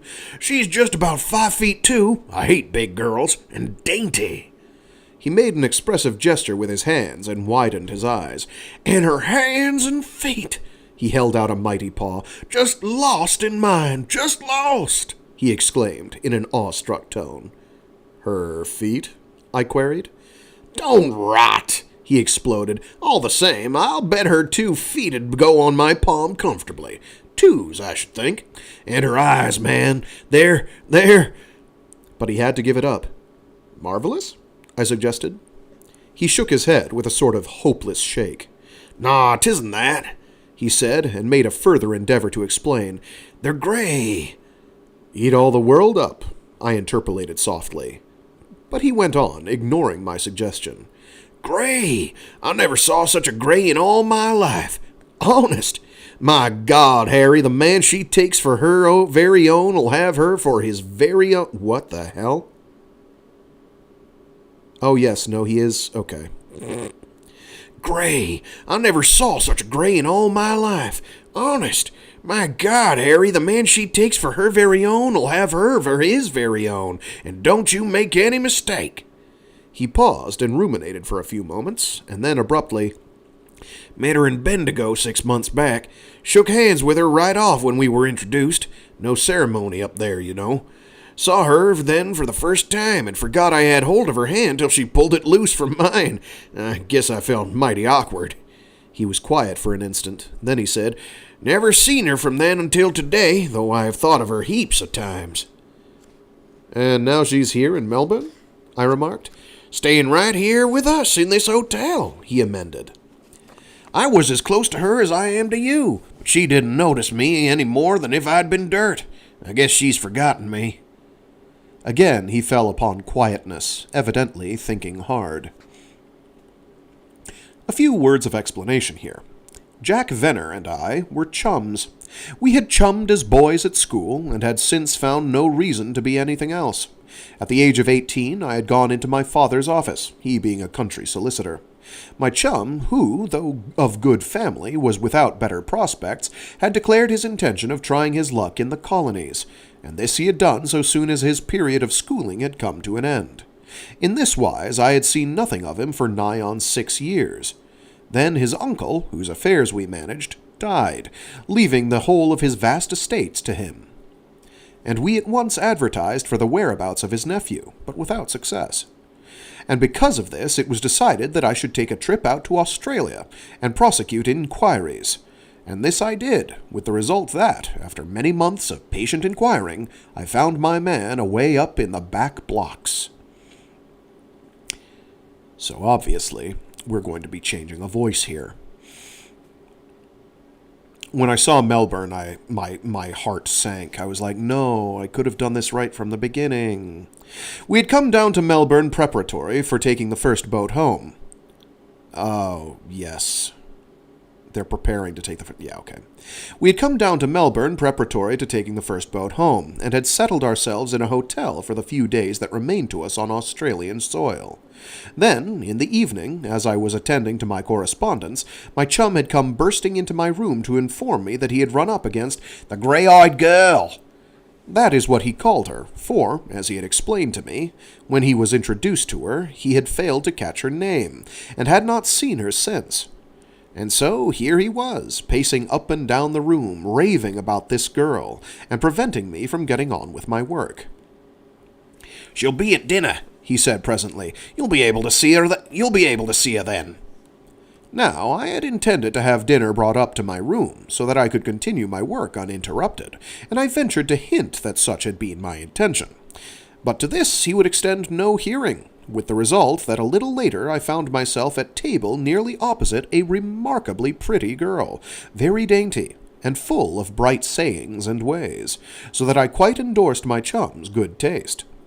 In a little she chanced to glance across the table, and I saw her eyes, grey and clear, amazingly honest and beautiful. I stared, and was suddenly recalled to the rudeness of my stare by her sudden flush and look of cold displeasure.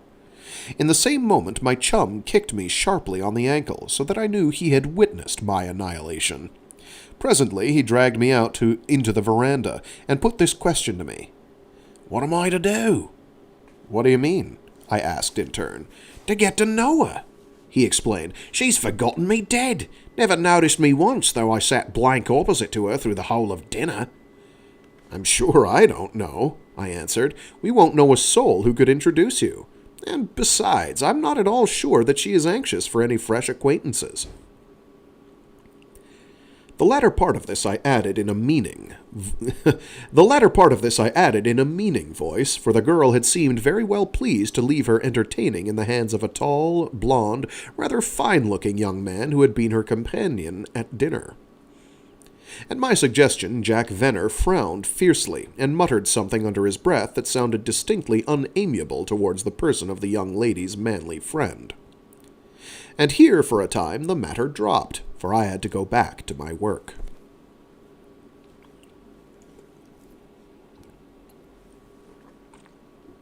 Chapter 2. I was awakened that night from my first doze by a hand vigorously shaking me, and at that I sat up and demanded whether the place was afire. Jack's voice answered me, assuring me that all was right, but that he had thought of a way in which he might become reacquainted with the girl with the grey eyes. At that I told him he was a confounded ass to come waking me at midnight to tell me of some fool scheme which, from past experience of John's plans, I knew would be absolutely lacking in reason and the rudiments of common sense. And all this I told him with some vigor, for I had worked hard all evening since dinner, and was dog-tired. Then I turned over on my side, pulled the clothes over my head, and refused to hear another word, so that in a minute he left me, going away in a sort of sullen rage, for which I did not altogether blame him. Yet I knew that if once I allowed him to commence talking, he would keep it up through the whole night, so that I was not filled with any very deep feeling of compunction. In the morning, Jack treated me in what is known as a distant fashion, for which I thought him rather a fool. During the day, he left me pretty much to myself, for which, to be truthful, I was not altogether displeased, although, perhaps, just a trifle annoyed, for I had a mint of work which needed my attention. That night Jack did not come near me, but the next morning I met him at breakfast, and found him in a more reasonable mood, though obviously occupied in his mind with some matter. The following day came the climax. My chum, meeting the other man outside, had with intentional brutality offered to pay him for service rendered in freeing him from beneath the sail. This the other man haughtily refused to discuss, but my chum pressing it, he grew angry, and soon after that, my chum having chosen to offer his undesired gold at a place where they were quite to themselves, the two of them were plying vigorous fists. Here, as it proved, my chum came out top man, and, presently, having come more to possession of his senses, was tending the needs of his less fortunate preserver.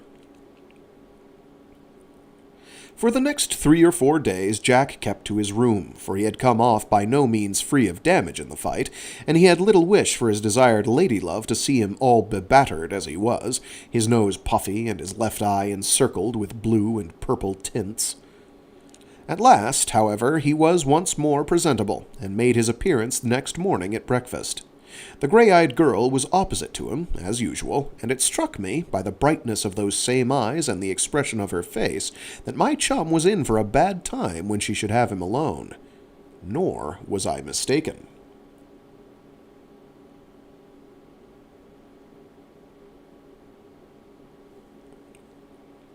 So soon as breakfast was over, she left her man friend and came right across to me.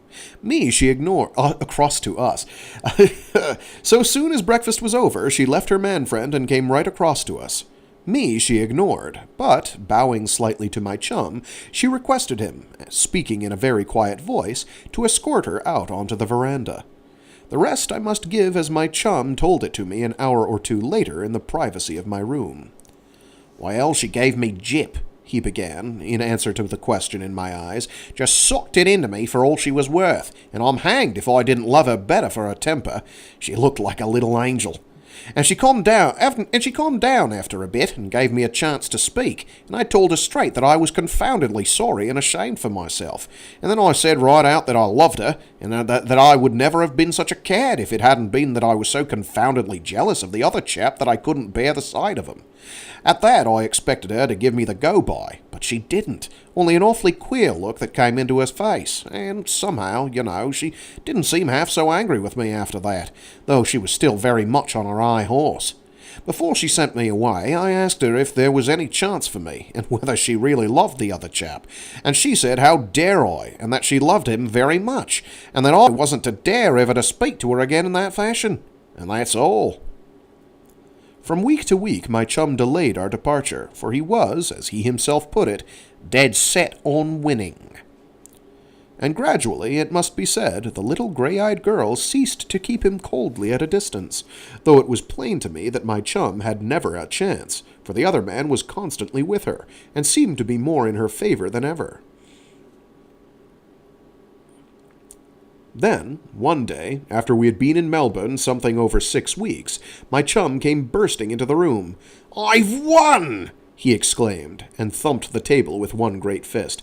"Bless her! I'll marry her this week if she'll only be sensible."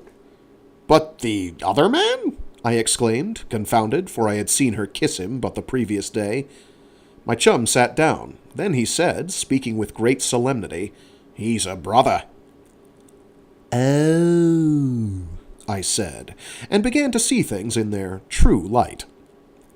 "And the little beggar kept it back ever since our row, and left me to go on believing that he was her sweetheart. It only came out by chance today, and I tackled her right off, and she caved in, and promised never to do it again. What's that like her? Wasn't that like her?" "You ought to know," I replied. And directly afterwards that self-willed man went away to arrange the date. And that was The Girl with the Grey Eyes by William Hope Hodgson, which was a cute one.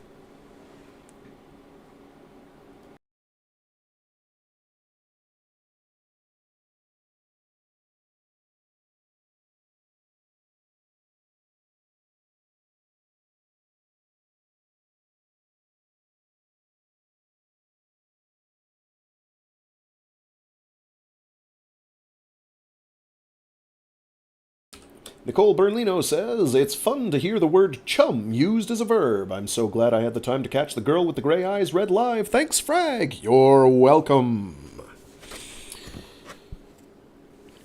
Next up is... Kind, kind, and gentle is she. Kind, kind, and gentle is she. Kind is my Mary. The tender blossoms on the tree cannot compare with Mary. Part 1. Love, said little Tripe Jones gloomily. Of course I know what love is. I'm bothered with it. Always have been. It's you great hulking brutes as don't know. You ain't got the heart, not for all your size. Look at you. Jell Murphy, the big man sitting on the next cot, nodded soberly. I guess you're right, Tripe, he said slowly. I never felt it that way, nohow, but I'd like a mighty fine to. I used often to say a man hadn't come proper alive until he'd gone and fallen in love, but it's never come my way. Gone, said Tripe jealously. There's Maggie, the Colonel's wife maid. Is proper stuck on you. She won't never give me a word, and me never stopping thinking about her. Jell Murphy shook his head. That ain't no use to me, he said. She don't count with me. I ain't said a word to make her like me, and she ain't my sort. I want someone that'll make me feel like I'm going to do some blessed thing. Maggie's a nice woman, but she's not what I got in my foots anyhow. A bloomin' princess you once, said Tripe Jones, sneering whimsically. You got some neck on, dear, you have. Your idees ain't no sort of use for a bloomin' privet. Maybe you'd like to offer your hand and heart to the Colonel's daughter. Give me Maggie. She's a proper dandy. An orderly stuck his head in through the farthest doorway of the great whitewashed barrack room. Jell Murphy here, he shouted. Yes, said the big man, rising and reaching mechanically for his belt. Captain Harrison wants you up to his quarters immediate, said the orderly, and departed. Jell stood a moment, with a slight frown, then began to buckle his belt. I reckon the captain is going to offer you the chance to be body servant to him, said little Tripe Jones, grinning perversely up at his big comrade, for he knew Jell's fiercely independent spirit. You'll be a gentleman's gentleman then, he added, and the captain will give you his old clothes, and you'll be bloomin' well have to see there's no creases in his best tunic. And you bloomin' grieved we ain't at home where a white man 'ud stand a chance of a fine job like that. That's the worst of India. Okay. Ain't you bloomin' grieved we ain't at home? Yeah, okay. I mangled that last one. Ain't you bloomin' grieved we ain't at home where a white man 'ud stand a chance of a fine job like that? That's the worst of India. Hell, said Murphy, and walked out through the doorway, across the courtyard to where Captain Harrison had his quarters. He found the captain standing on his balcony, talking to a peculiarly beautiful woman, whom he knew by sight, as did all the station, to be the Lady Mary Worthington, always spoken of as Lady Mary. You sent for me, sir, said Jell Murphy, saluting. That you, Murphy, said the captain. Come up on the veranda. I want you to oblige me in something, if you will. He turned to the lady. This is the man I was speaking to you about, he said, as Jell stopped at the top of the steps. If you can persuade Murphy to sing for you, I can guarantee your concert will be a success. He's got easily the finest voice in the regiment. Lady Mary Worthington stared at Murphy with undisguised interest. She had only recently come up to the Hill station, where she was paying a visit to the colonel and his wife, the latter being her sister. She had never seen the man before, but he was certainly worth the seeing, for a finer specimen of manhood she had never seen. Jell Murphy stood over 6 feet in height, and weighed nearly 16 stone of shapely bone, muscle, and sinew, without an ounce of fat to spoil his clean symmetry. Moreover, he had a rather fine head and face, and he was very distinctly young, and in some ways was plainly a little unsophisticated. Lady Mary, woman of more seasons than she was beginning to want to remember, was impressed, and smiled entrancingly as she spoke. "Will you?" she asked. And Murphy's big grey eyes grew bewildered as she looked into them. "Captain Harrison assures me that you have the best voice in the station," she continued, still looking at him bewitchingly. "I want you on my programme. Now, will you let me put your name down? Some good old home country songs? All the songs are to be the old home country songs. May I put you down, Mr. Murphy?" Jell Murphy stirred slightly at the title, then nodded his dark head, clearing his throat nervously. "Yes," he said. "I should be proud to do anything to please you," he ended simply. "When would you want me?" he added. Lady Mary stuck a provoking forefinger under her lower lip and pondered. "I should like to try you over today, if possible," she said. "How would 5:30 do, if that will suit Captain Harrison?"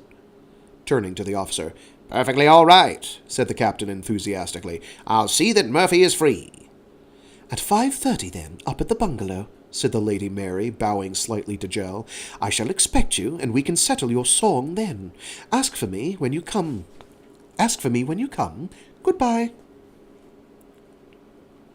Jell Murphy muttered something confusedly, saluted, and wheeled to the steps, which he stumbled down, though gracefully enough, as the lady noticed, for she was perfectly aware of the kind of impression she had made.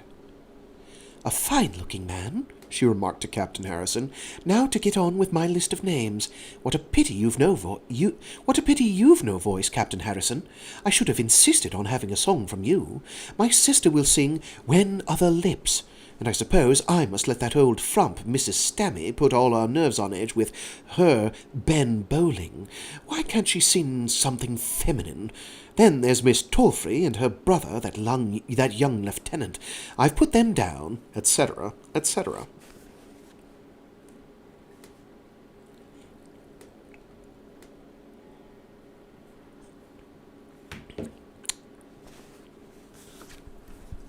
Part 2. "What are your favourite songs?" asked Lady Mary, as she seated herself at the piano that evening. "I've lots," he said, "but there's none of them I like as well as Kathleen Mavourneen and Mary My Mary." They're both of them love songs, Mr. Murphy," said Lady Mary, glancing up at him. "Somehow I shouldn't have thought you cared for love songs." Yet, really, she had guessed all the time that his taste would run that way. She had seen a good deal of men, and had readily perceived the possibilities that lay but a little way down in this big, rather earnest young man. "I know plenty of barrack-room songs," hastily said Jell, who had flushed a little at her remark. "Maybe you'd like one of them?" "No," said the woman, smiling down at the notes, so that he could not see her expression. "I think one of the two you mentioned will do very well. I like love songs myself. Shall we try the Mavourneen one?" She rippled out the prelude, and Murphy broke into the song, a little nervously, but his voice was magnificent, and tears of sheer ecstasy came into Lady Mary's eyes. The song ended, and she let her fingers rest on the notes as she looked up at the man. "You really have a splendid voice," she said. "Shall we try the second one?" By this time, Big Murphy had his voice in full control, and he let himself go, whilst the woman at the piano shivered a little, because of the beauty of the voice and the force of feeling that seemed to be behind the words. Jell was looking down at her head of bronze-gold hair as he sang, and she was perfectly aware of the fact. Probably it was her temperament which made her read more into his accentuation than ever he had any thought of putting there, though possibly he was stirred to an expression of vague feelings that he had no intimate knowledge of at the time. "Oh," she said to herself several times under her breath, "what a voice! What a voice!" But though it was truly a wonderful voice, the man's clean vigor and unspoilt personality had also its effect in helping so to impress her. Somehow she could not get rid of a feeling that there was something strange, something personal in the accentuation of the words of the song, yet nothing that held the least offense for her. If she felt aright, it was but one more tribute among, oh, so many. To her fascination. I didn't realize there was not a period there. If she felt aright, it was but one more tribute among, oh, so many to her fascination. Quite an absurd number had betrayed symptoms at the first meeting. What, you mean pop the boner? I don't know. What do you mean by that? What do you mean? What do you mean by this? The song ended, but she did not look up at him. She had been stirred peculiarly, and she turned over the leaves of Murphy's songbook until she had steadied. The beauty that has its primary effect on the emotions reached home to her quickly. "You have really a splendid voice, Mr. Murphy," she said for the second time. "It is a real gift. If you were trained, nothing would stop you. I have troubled you enough for tonight, I think. I like the second song best." She was aware that her choice had pleased the man in some vague way. "We must go through it together a few times before the concert." She rose and shook hands with him, feeling him quiver, and her firm hand gripped his enormously muscular one. "You must be tremendously strong," she said, without any intention of speaking. Then, hastily, "Good night, so good of you to agree to sing for me," and ushered him out. "What on earth did I say that for?" she asked herself, half irritably, half amusedly, as she passed into the next room. "But I'm sure he is."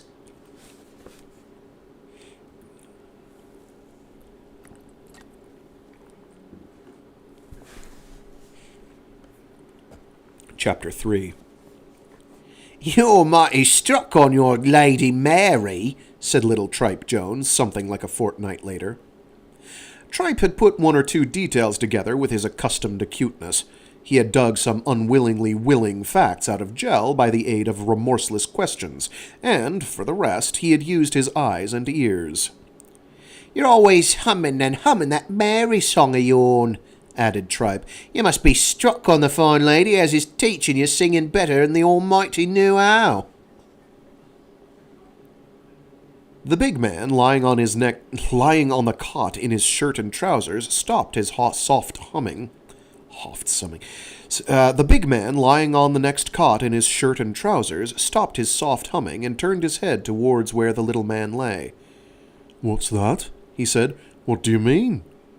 "Well, you ain't never done singing kind as your Mary," replied Tripe, almost pugnaciously.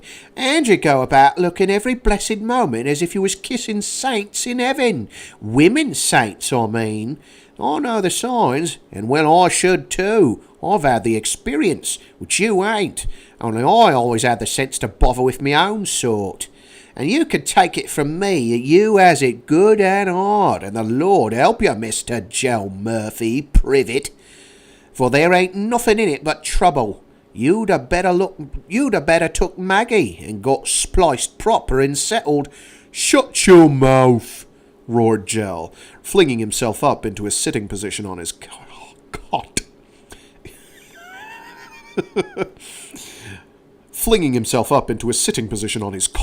His face alternately white with anger and red with shame that his secret was so thoroughly laid bare.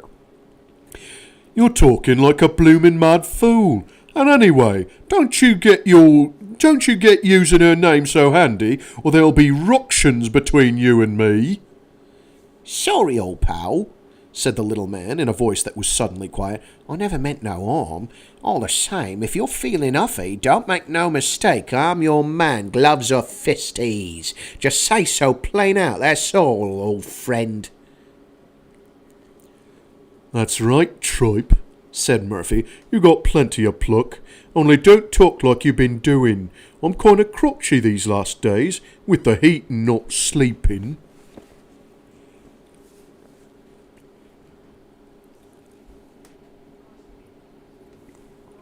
Chapter 4.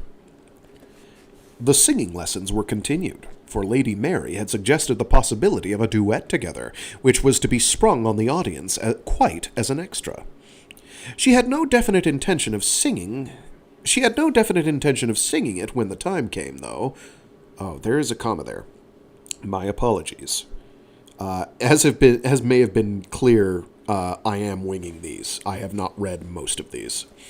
This is one of the ones I have not read. She had no definite intention of singing it when the time came, though equally... And there's a line break, and a page break. She had no definite intention of singing it when the time came, though equally she was quite capable of doing so, if still in the mood. Meanwhile, there was a piquancy about these little informal singing lessons with the great sapper. Meanwhile, there was a piquancy about these little informal singing sessions with the great sapper. "Have you ever been in love, Mr. Murphy?" she asked him at one of their lessons. "You sing like a lover, you know. So many men are hopelessly flat in a love song."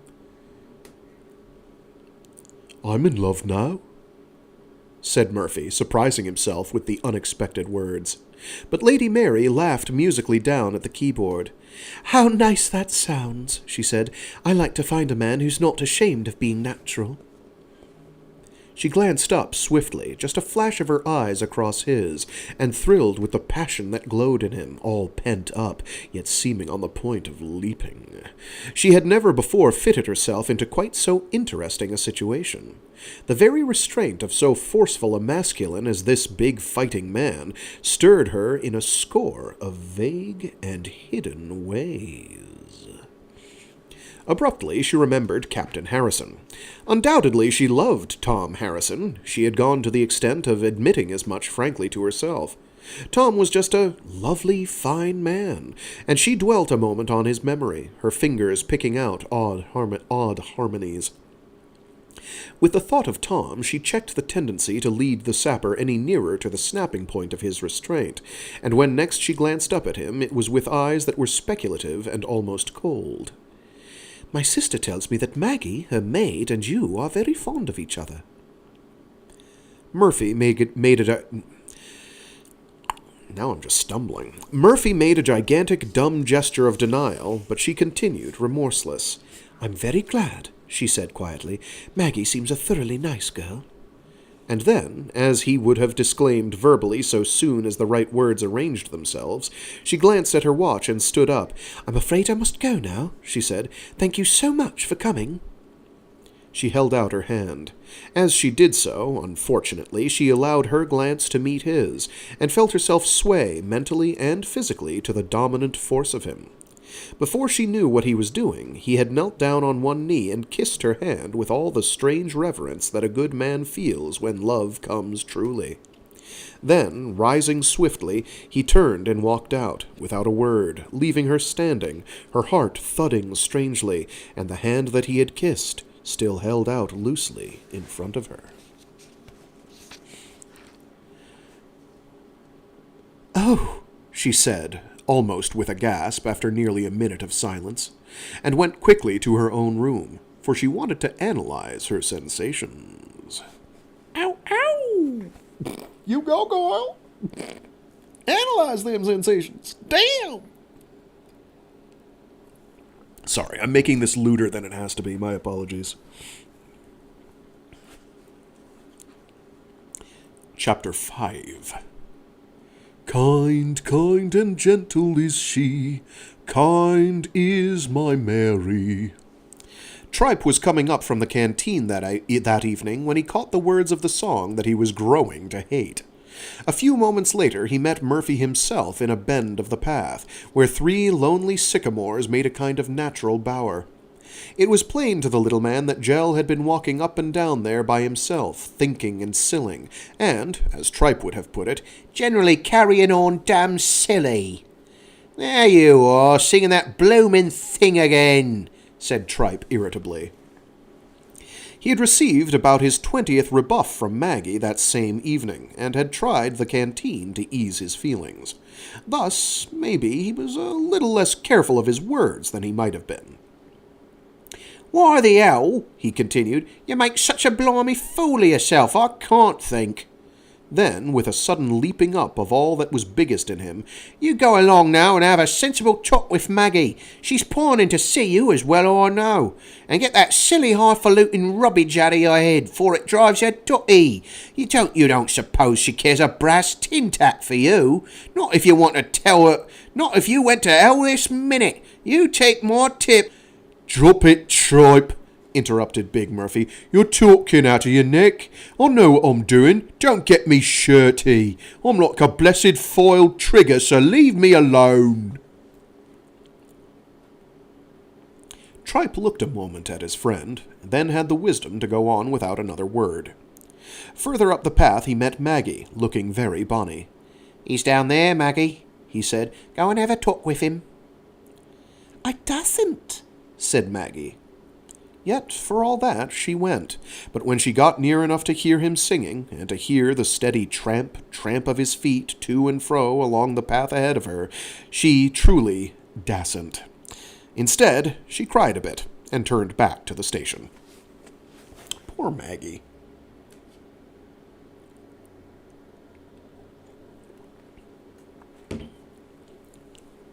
Chapter 6. Lady Mary told herself that she must put a stop to the practicing for the concert. But when the usual time came, and Jell Murphy presented himself, he found her seated ready at the piano.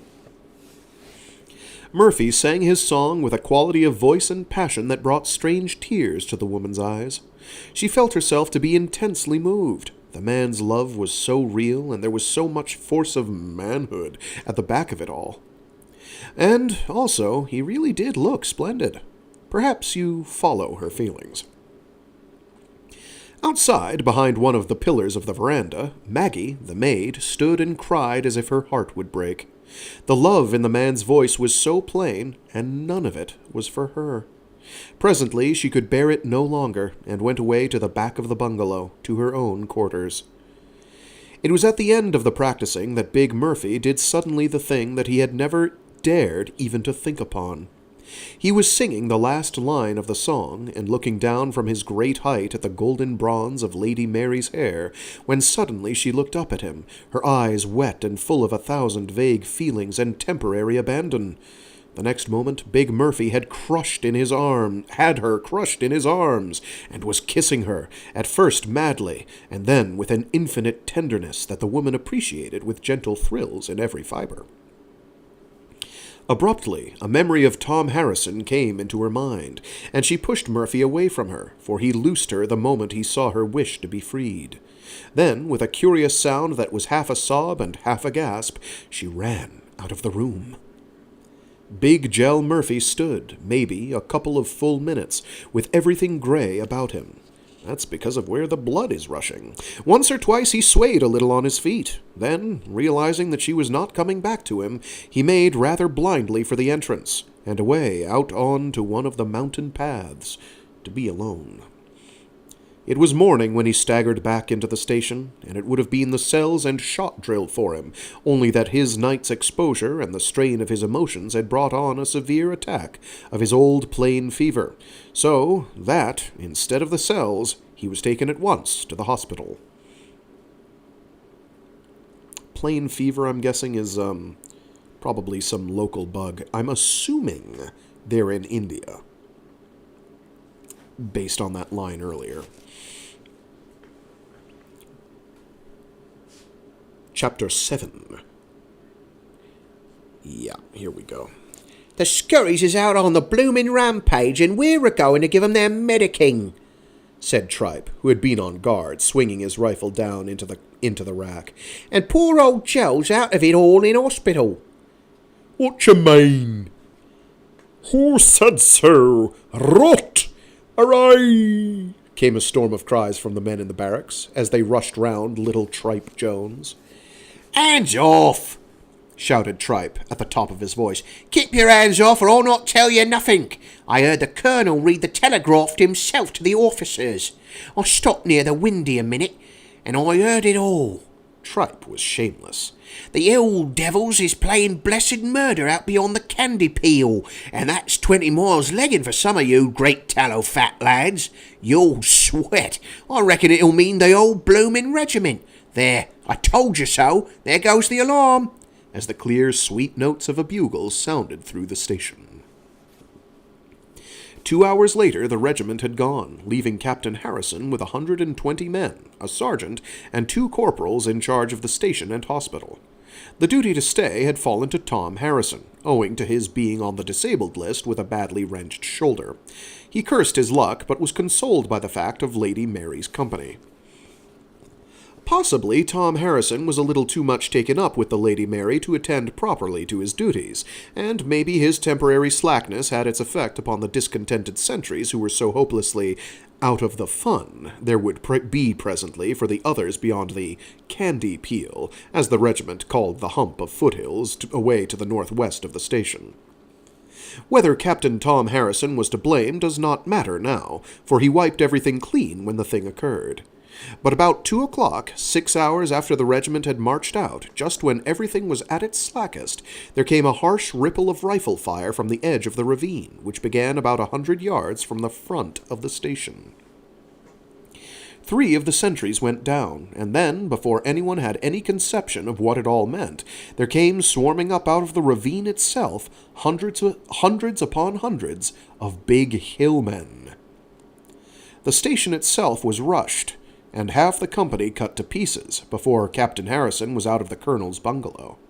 He jumped to the veranda steps, firing his Colt as he jumped, and as he did so there came the sharp ringing thud of a rifle volley from the windows of the barracks, where the sergeant had already rallied a score of the remaining men. 6 times the sergeant directed his fire into the horde of murdering hillmen, and then came the crack of a single rifle from the hospital. That was followed by the report of 3 other weapons, for Jell Murphy had got out of bed, in an old ragged hospital gown, and was firing from the window of the hospital, with the dispenser and 2 sick-duty men at his side, each with his rifle. But how they had got the rifles, in the circumstances, is a mystery. It was this prompt action on the part of the sergeant and Jell that gave Tom Harrison his chance. He looked round quickly and saw a number of his men, perhaps a round score, penned into the alleyway between the end of the barracks and the cookhouse. They appeared to be fighting with any odd weapon that they had managed to grasp, for one man was certainly swinging a pick, and he saw a heavy iron saucepan being used, evidently in deadly fashion, whilst another man fought with one of the cook's cleavers. Captain Tom Harrison did a thing then that the regiment never forgot. He charged straight into the thinnest portion of the surge of hillmen, firing as he charged, and they gave way. He came through, 50 seconds later, stabbed in half a dozen places, whirling a native chopping knife in his usable hand, and the knife running blood to the hilt. His revolver had gone, so had almost every rag of clothing from his body. He dashed in under the rifles of the sergeant's party, and mercifully was not shot to pieces. Then down the whole length of the barracks, to where the heavy end door opened opposite to the cookhouse, for it was through this door that the meals were brought in. As the captain had surmised, the door had been made fast on the inside, and the men outside were just penned up for slaughter in the most hopeless sort of cul-de-sac. As he raced for this door, there was a constant thudding against it with some heavy implement that sounded plain through the hideous native yelling and the shouting of his own men. Captain Tom Harrison reached the door, gave a quick wrench, and had the great bar back. The door came open with a crash, and his men fell over each other, dragging the dead and the wounded with them. The last man in was knifed clean through and through from behind by a huge pursuing native, but Captain Tom, naked and murderous, hauled the native in after his victim and butchered him on the floor of the barracks, whilst the men closed the door and ran for their rifles. "The colonel's bungalow!" shouted the captain, staggering up from the dead native. "Lady Mary! The women!" He headed out, naked, through the sergeant's doorway, followed by a dozen of the men, with fixed bayonets. They made one clear charge right up to the bungalow, and found Jell Murphy there, guarding the women with a big sapper's axe but no rifle. They took up their post on the veranda, where, between the crossfire from the barracks and their own, they drove every native out of the station front within 10 minutes. "Thank God!" muttered Tom Harrison, a little weakly, for he had bled a lot. A moment later, "Lord, I must get some more clothes on." He never even finished the thought, for he heard the sergeant shouting, "There's about 1,000 of 'em coming now, sir. Bring the women over, sir. They're almost here, sir. Quick, sir." Captain Tom Harrison turned and raced into the bungalow, but the big sapper had been even quicker to grasp the sergeant's warning, for the captain met him coming out, with Lady Mary held like a child in his arms, so that it was her sister, the colonel's wife, that Tom Harrison carried, whilst one of his men would have done likewise with Maggie, the cook, only she told him she wanted no mauling, and could manage on her own 2 legs as well as he. They reached the barracks safely, as they did so, there came a tremendous yelling without, and the square in front of the barracks became literally alive with hillmen, charging in huge, unwieldy mobs of them. Charging in huge. Oh, yeah, okay. I see. My bad. They reached the barracks safely, and as they did so, there came a tremendous yelling without, and the square in front of the barracks became literally alive with hillmen, charging in, huge, unwieldy mobs of them, and every second or third man of them seemed to be carrying a new service rifle. By gad! Gasped the breathless captain, staring down from one of the barred windows of the barracks. "We're done, sure. They've got service rifles."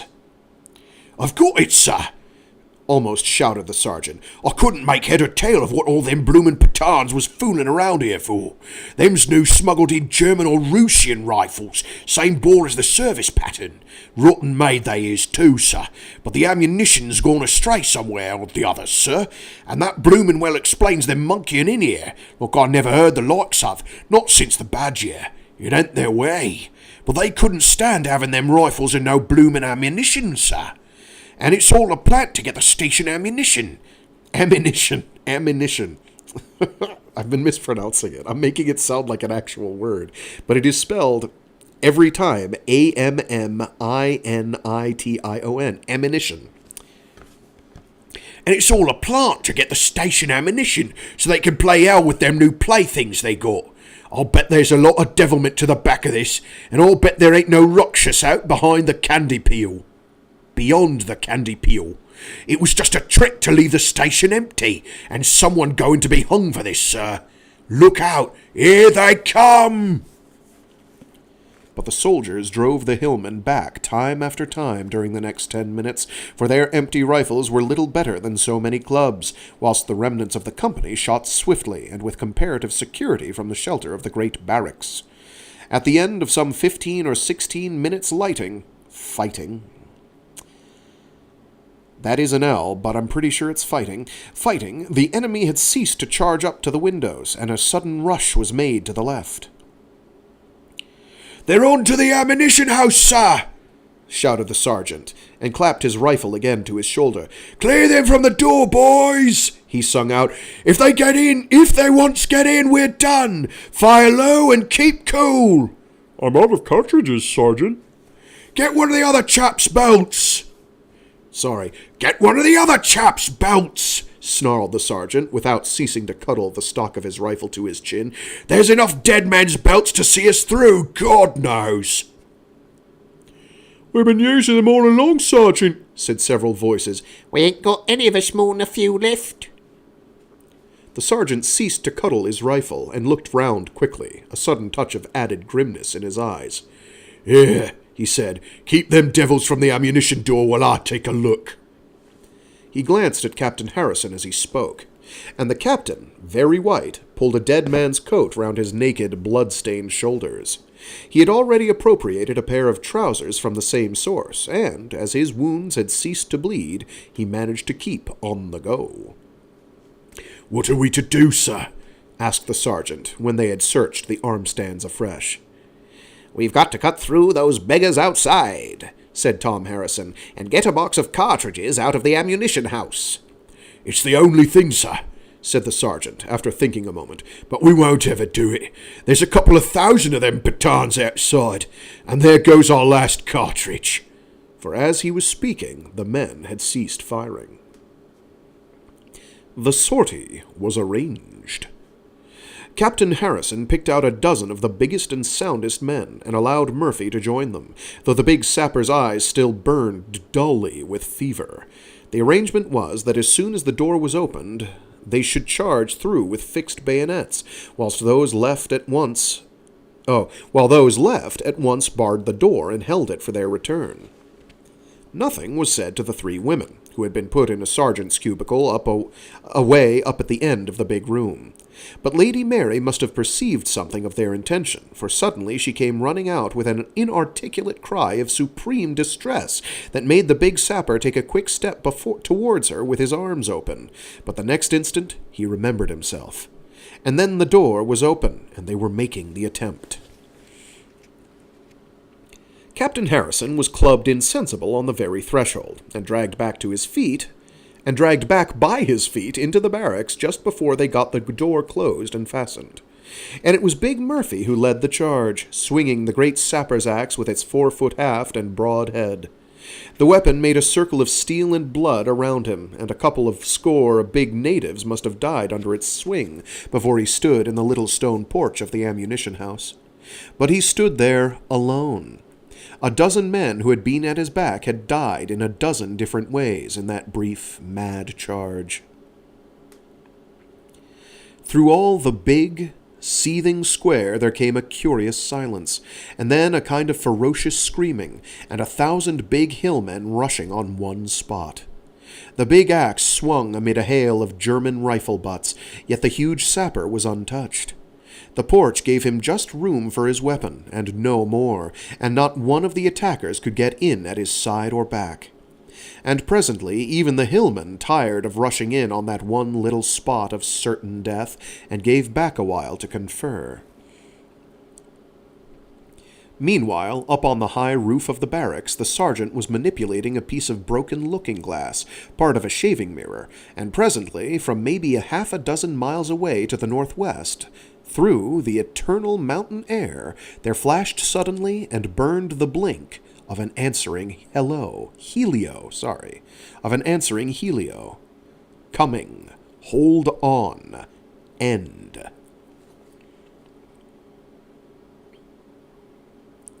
Twice more during the next half-hour the hillmen rushed Jell Murphy, and each time the big sapper built him a semicircle of dead round about the stone porch, though by the end of the second attack he was bleeding in a dozen places. After the hillmen had backed away for the second time, there fell a most extraordinary silence upon the square, broken only by a curious low rattling of rude castanets from a native holy man, who had begun to walk round and round the small ammunition house on the stumps of his knees, rattling the little pieces of slate as he went. "That shows they think Jell Murphy's got devils fighting with him," said the sergeant gravely. "Yon bleeding fakir is putting a spell on the two old Jell. He'll go round like that for maybe an hour, and then them beggars'll rush him, and nothing'll stop 'em then. I guess old Murphy'll have to go. He's shown himself a fine lad." There came a low growl from the half-dozen men who still lived. "We ain't a-going to let him go cut like that, Sergeant," said one of them grimly. We're going out to fetch him in, or bloomin' well kick it with him." "If you makes a move, boys," said the sergeant, "you'll lend him and us right off. If only yon chap'll keep fooling round long enough, we'll be safe, and Murphy too. The regiment'll be back then, and I want to live for that. You can go out then, boys, and kick it as quick as you like, only we has the women now to think of." "Sergeant," called one of the younger men eagerly from across the barrack room, "I found some. My God, Sergeant, there's 50 bloomin' rounds." The sergeant's hands fairly trembled as he took the precious packets from the man. "Oh, Lord," he said in tremulous earnestness, "let me kill a man with each bloomin' one." "Hist," said one of the men suddenly. "Hark to old Jell. He's singing summat." The men craned forward to stare and listen, and so great was the stillness upon the big square that they could clearly catch the words, blending oddly with the rattling of the fakir's castanets, that the big sapper was singing softly to himself as he stood leaning on the big axe.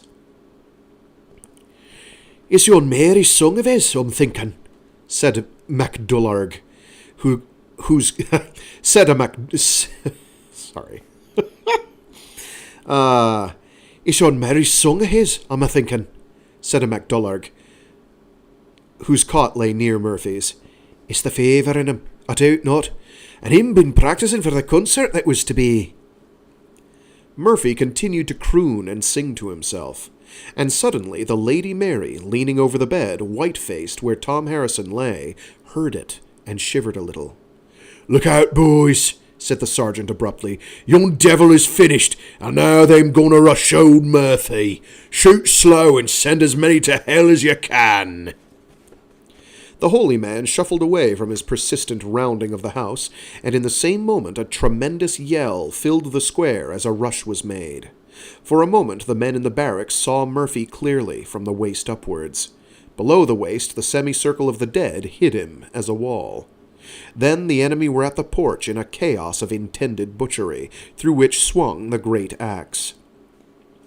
"No!" said the sergeant, and 6 rifles were fired methodically. They fired every cartridge they had, and eased some of the fury and deadliness out of the attack on the big sapper, for still the great axe swung.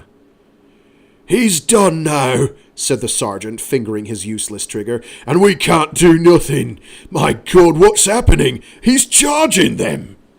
It was true. They saw the gigantic form of the big sapper leap up suddenly into sight over the barrier of the dead, and hurl himself into the enormous mass of surging hillmen. "He'd got to do it," said one of the men in a husky voice. "Hark to him! He's singing again! Hark to him!" They saw the gigantic sapper, head and shoulders bigger than any man in the square, driving through the heart of the natives, the big axe swinging and circling and dripping. And as he swung the great axe, in a voice that could be heard above all the roar of the fight, they could hear him chanting a curious medley of words. "Ha! Ha! Gentle is she, Mary, my darling!" And with each chanted word the 4-foot axe swung and circled and struck, a dripping baton beating a melody of death. "It's the fever," the sergeant kept muttering under his breath, yet without knowing that he had said anything, as he stared so tensely with his men. Still the big sapper went forward, and still across the square there came the strange, "Ha! Ha! Gentle is she, Mary, my darling!" and the eternal swing and circle of the great axe.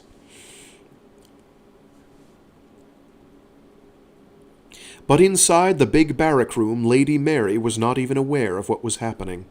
She was holding Captain Harrison's head against her breast, and crying tearlessly, for the young officer lay so everlastingly quiet that she began to feel sure he was dead.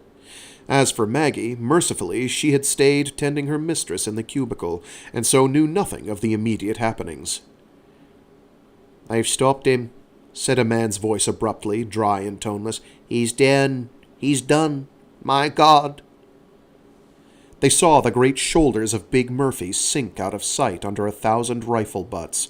Then he hove himself upright, and swung the great axe round once more, striking madly to right and left. There came just 3 shouted words. "Ha! Ha! Gentle!"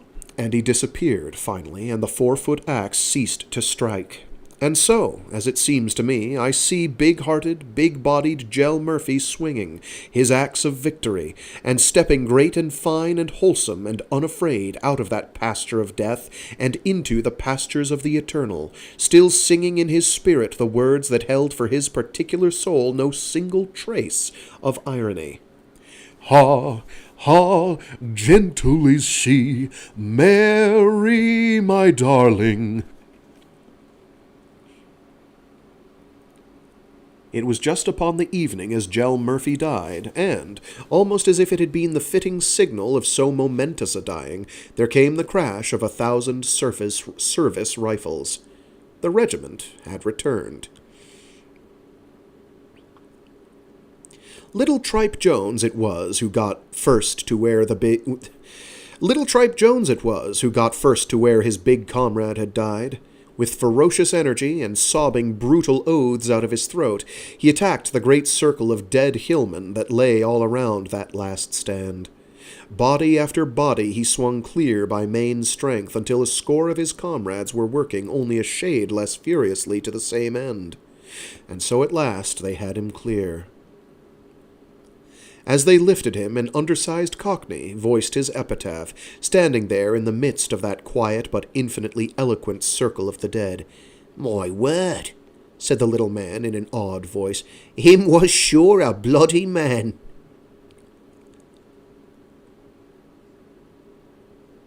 Three months later, Lady Mary married Captain Harrison.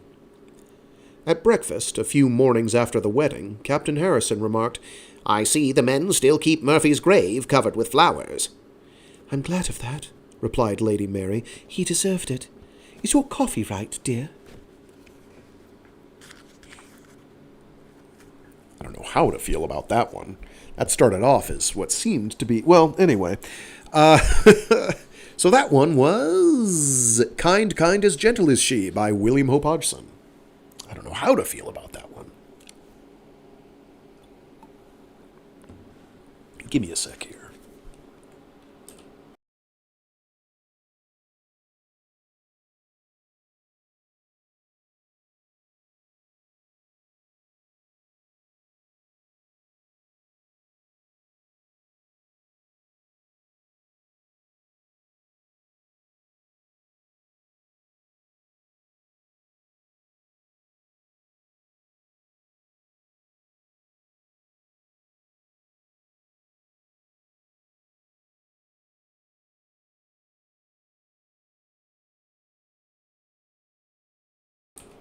And finally, finally, we have A Timely Escape by William Hope Hodgson.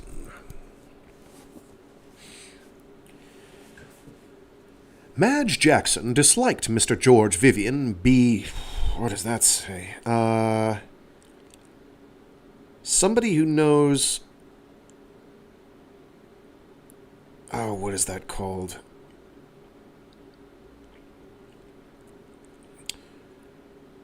Might be Bachelor of Science, B.Sc. I can't remember what that stands for. Madge Jackson disliked Mr. George Vivian with an intense and thorough dislike. This feeling was conceivably strengthened by the considerations that Mr. Vivian was something of a rival, though, indeed, this sounds a queer thing to say when the saying concerns a man and a woman. But it is correct, for Dickie Temple, her young lover, appeared to consider Mr. Vivian a veritable intellectual god upon earth, upholding his belief with all the generous vigor and blind hero worship of which a young and boyishly dispositioned man can be capable. Against his guide, philosopher, and friend, Dickie would hear no word, not even from the pretty lips of his pretty Madge. Moreover, he was developing a way of laying down the law to his fiancée, which might have been permissible and possibly even pleasant to her, had the said law been Dickie. But it was not. It was Vivian in structure and utterance, and the woman in the maid rebelled. This was bad. But worse than this, the curb of silence which Dickie's rather intolerant partisanship put upon the girl's speech was the actuality that he was passing more and more of his time in George Vivian's luxurious rooms, even to the extent of encroaching very considerably upon certain hours that had been hitherto considered devoted to their daily worship at the altar of love. A woman has needs. And this, all will agree, suggested the base of a proposition, if not in Euclid, then in Cupid, which was not likely to end in an exposition of the angles of their natures and tempers, which might conclude at a tangent. Oh my God, what a savage. What a barbarian.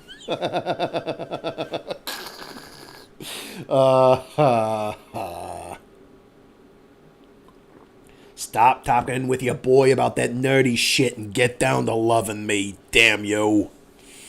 Now, Mr. George Vivian was a writer. To be exact, a novelist and an essayist, and not very wonderful as a literary workman, if we are to believe Miss Jackson. Dicky, on the contrary, would have assured you earnestly of the converse.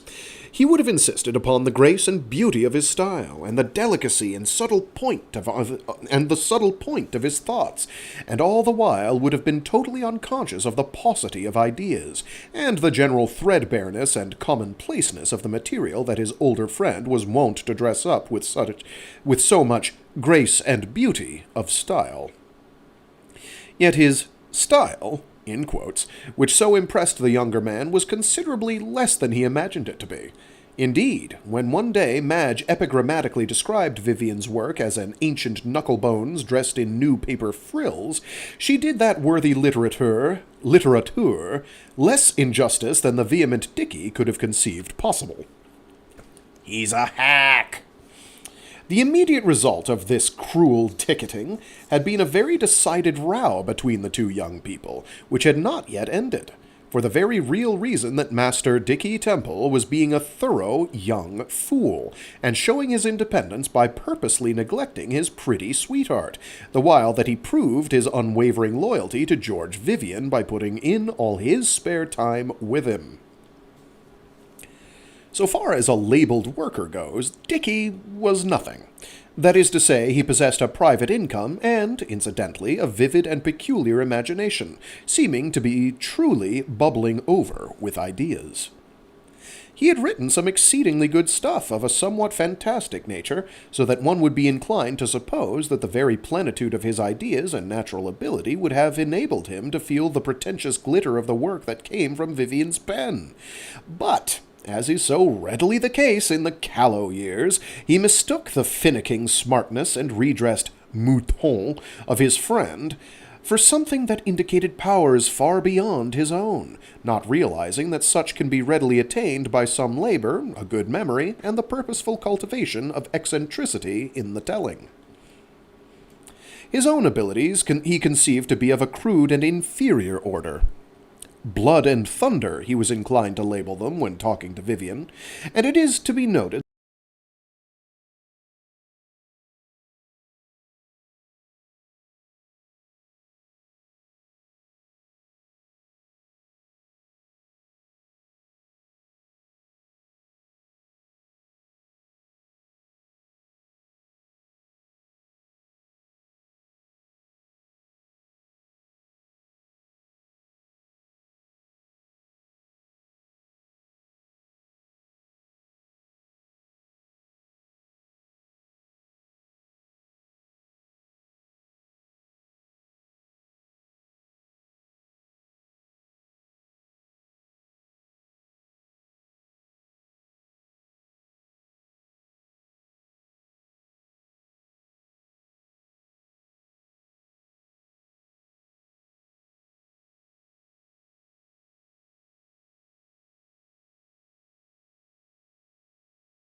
We back? We back.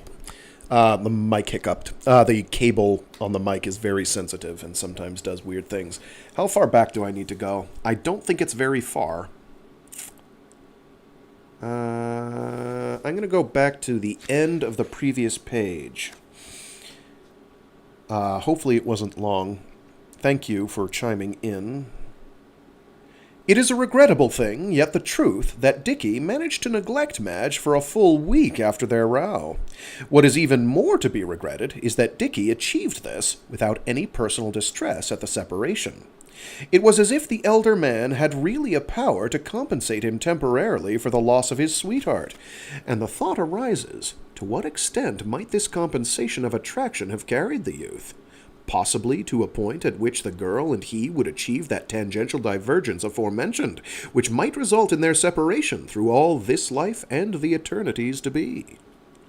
This, to say the least, has a lamentable sound about it, and therefore I join with Madge Jackson in heartily disliking Vivian, for the man knew exactly the condition of affairs between Dickie and his pretty fiancée, and had sufficient experience and general sanity to know that such behavior as Dickie's must lead to a definite and final break away from the girl, unless he altered very speedily. And knowing this, he should, as an older man and one having a wider outlook, have packed Dickie out of his rooms with a little sensible masculine advice. For her part, Madge had her own ideas. She loved Dickie thoroughly and honestly, and she meant to try to break this friendship, being convinced by intuition rather than by reasoning that it was undesirable for her love.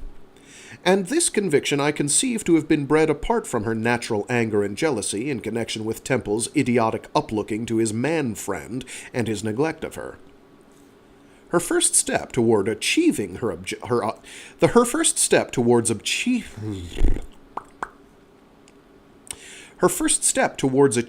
object was a letter sent to Dickie to his rooms. In his rooms, I guess, on the 8th day of his absenting himself. She asked him to call. He replied, with almost childish folly, that he was engaged to spend the next 3 nights with Vivian, but that he would call on the 4th.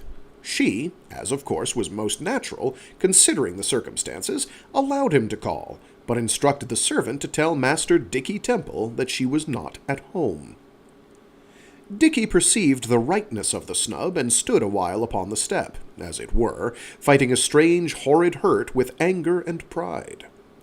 The latter gained the battle, being abided to victory by his knowledge that he need not endure the evening alone, but might have a good time at George Vivian's rooms. He turned away from the door and passed on up the street, his head held very high and his heart full of the ready and uncounting foolishness of blind and undeveloped youth. And even as his footsteps sounded under her window, poor little Madge burst into crying, repenting her natural and almost justified pride. Almost justified. A fortnight passed after this, during which she saw him twice in the street. But he, if he were aware of her, gave no sign to show that he had seen her, but went on his way without so much as a look in her direction. On each occasion he had been on the opposite pavement, but even at this distance it had seemed to her that he was looking unwell, rather pallid, and that there was a certain listlessness in his step. At home she had reasoned with herself that she might be mistaken, and that even if he did look unwell, it was because he was fretting to be back with her on the old happy footing. Yet she did not believe her reasonings. She was convinced in her heart that things were going wrong with Dickie in some way, and no amount of common-sense reasonings would be likely to move her from this state of intuition. She wrote to him once more at his rooms, asking him to call and explain his continued absence. He replied with a curiously incoherent letter that frightened her, and left her just as lacking in definite knowledge as before. But he made no call. Blood and thunder? Blood and thunder? That was the last thing I read? Shoot, then I have to redo a lot. Oh no, it was close enough. I missed a paragraph. So the paragraph after the Blood and Thunder paragraph, his own abilities he conceived to be of rude and inferior order. Blood and Thunder, he was inclined to label them when talking to Vivian, and it is to be noted that Vivian never took earnest means to suggest that they might be otherwise, but would sit in stately content, submitting to the constant adulation of the young man who would be his disciple. Then the paragraph after that is, in reality, Dick's gifts were the true gold of imagination, and Vivian was a sufficiently acute man to recognize this fact, though at no time, as I have remarked, did he ever hint that such was or might be the case. Sorry about that. Then we carry on with the it is a regrettable thing, yet in truth Dickie managed to neglect Madge for a full week after their row, all the way on to wherever we were here. Yes.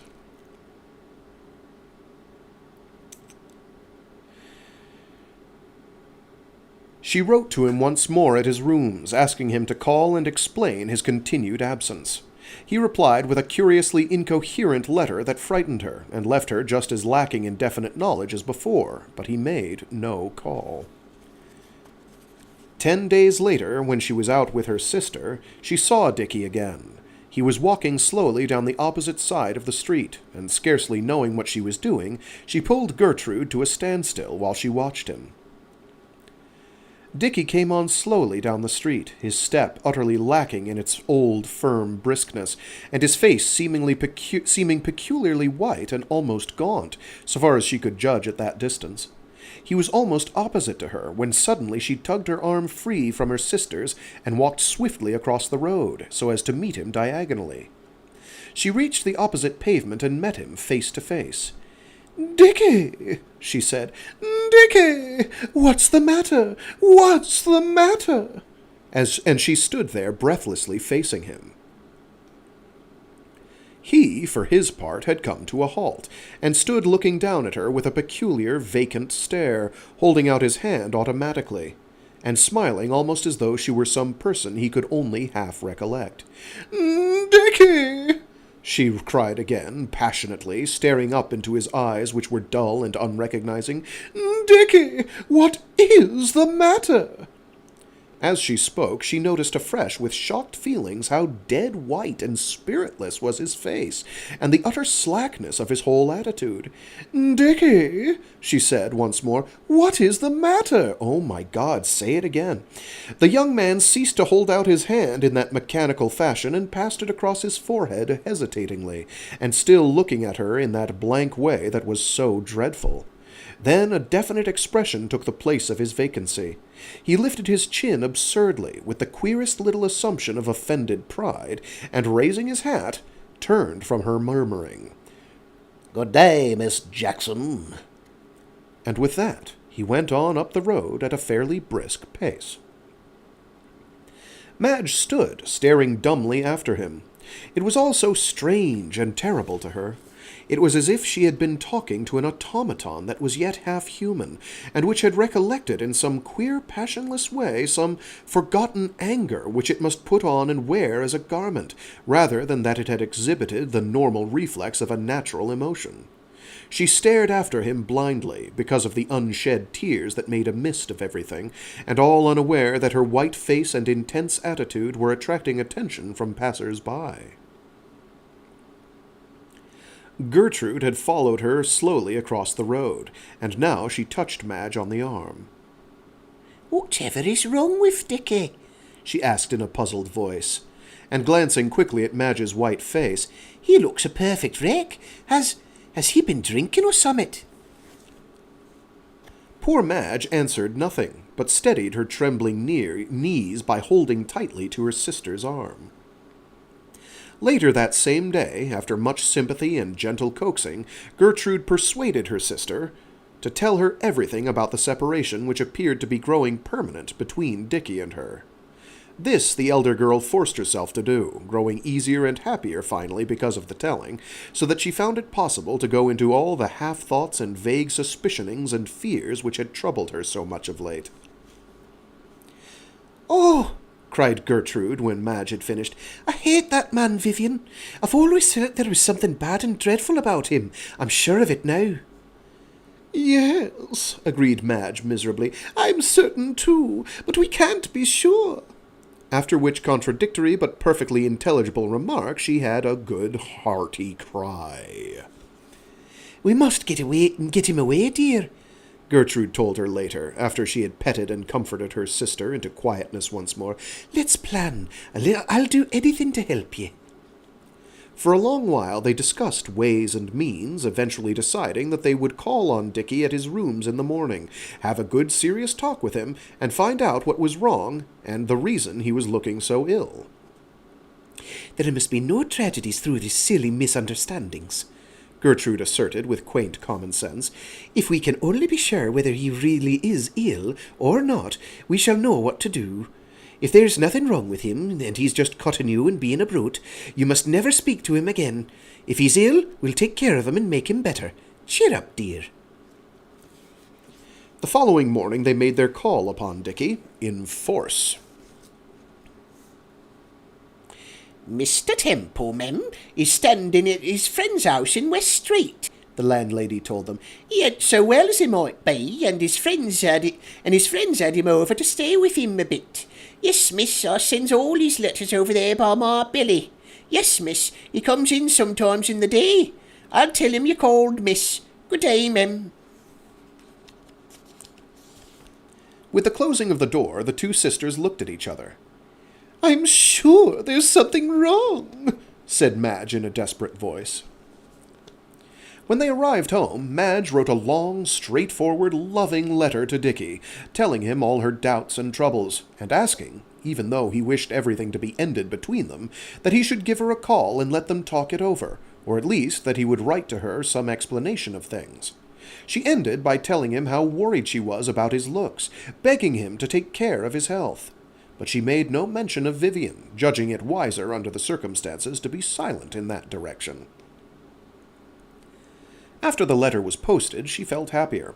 She felt that surely now she would have an opportunity to see him, speak to him, have an explanation, and perhaps win back to the old-time joy of life.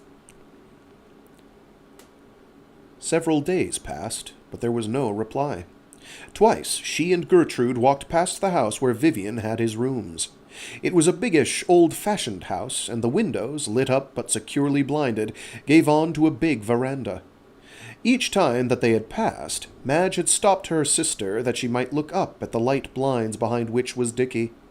Then, after a long, useless, painful gazing, she had dragged her sister forward once more, being now as anxious to hurry away as before she had been hungry to stop. "Why doesn't he write? Why doesn't he write?" Madge asked her sister day by day, but Gertrude had no answer, neither did Madge expect one. At the end of another week, Madge declared that she would pay one more visit to Dickie's rooms to see whether he had returned. Gertrude accompanied her.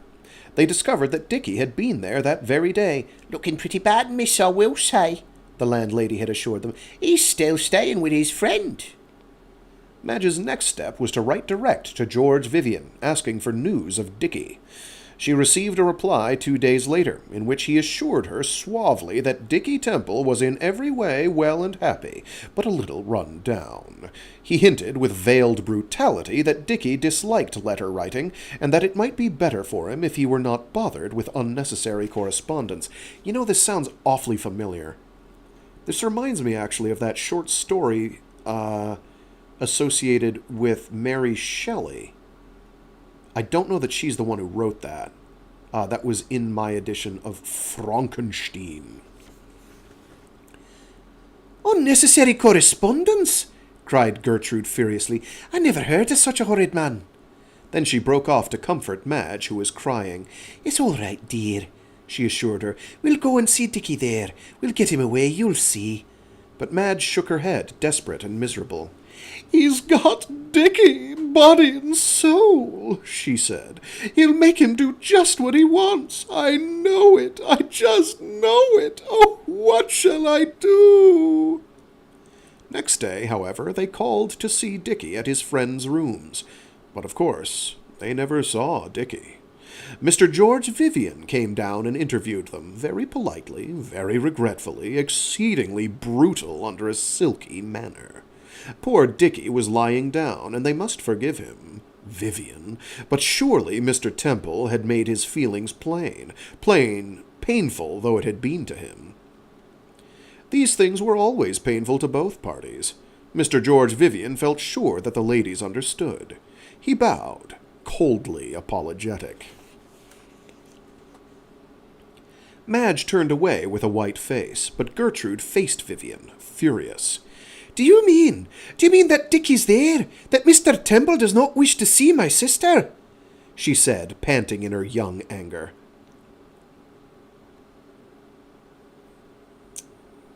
Mr. George Vivian, B.Sc., bowed once more and said nothing. Then, as the angry girl stood, searching for words that should sufficiently express all that she felt without unduly uncovering her sister's feelings, Madge caught her arm. "Come along, dear," she said quietly. "We should never have come.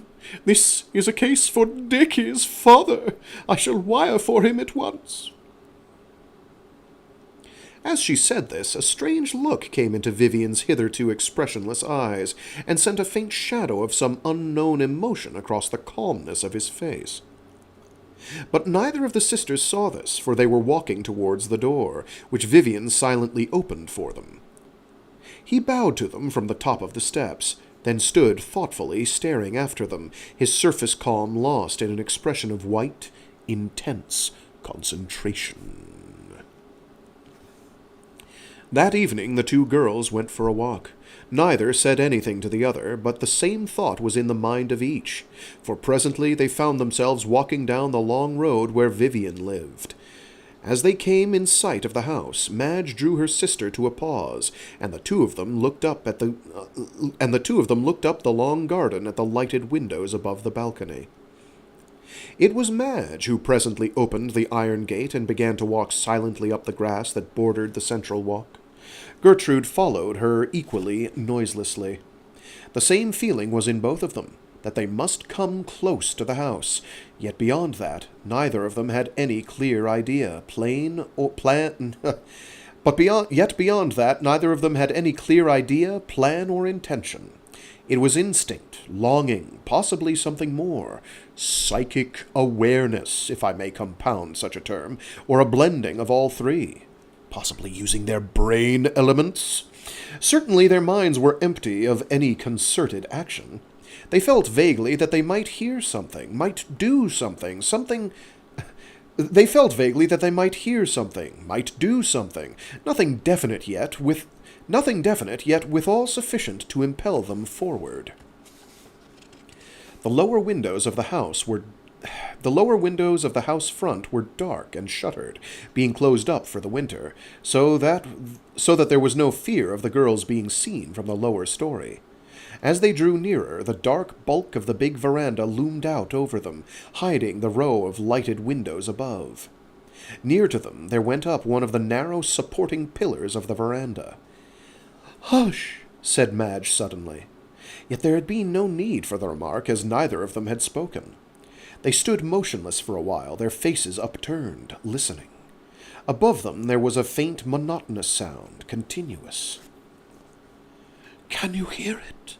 asked Madge, at last, in a breathless whisper, and she gripped her sister's arm with a hand that shook. "Can you hear it?" "Yes," whispered Gertrude, shaking with excitement. "Yes, it's Dickie! It's Dickie! Oh, what is the matter with him?" "Hush!" said Madge again, and they both listened once more. The night was utterly still, or they had not been able to hear the sound. Even as it was, they heard it only, as it were, in little eddies, a monotonous, dead voice dropping words constantly, so low and toneless and lifeless as scarcely to seem human. Yet it was Dickie's voice, as both the girls knew. Suddenly they caught each other's hands, shaking and desperate. What devilment was being worked up there in that quiet room over the balcony, behind the lighted blinds? Madge drew in her breath, and her grip on Gertrude's arm was painful in its intensity. Abruptly she said in a fierce tone, "I'm going up. I'm going up." And she began to fumble at the pillar by which they stood. "I'll come too! I'll come too!" Gertrude whispered, her hands all a-shake as she strove now to help Madge to climb. She caught her round the knees, lifting her, then stooped and shouldered her up as any schoolboy might have done. And so in a moment Madge stood gasping on the balcony. Gertrude followed, and I guess by jumping, 'cause she's a grasshopper, Gertrude followed, and Madge reached down to aid her. The sound of that curious voice came to them plainly now, yet with an even more horrible note of something inhuman and monstrous about it. It was Dickie's voice, dropping low, toneless words within that light room, and each word came out to them clear yet meaningless as they stood there on the balcony. The voice reached them there. The voice reached them here, dead and lifeless, every word spoken without inflection, with a constant slow drop, as they fell leaden upon the air from something without life. Madge caught suddenly at her collar and ripped it open so that she might breathe. Then she put her hand noiselessly to the blind and pushed it back.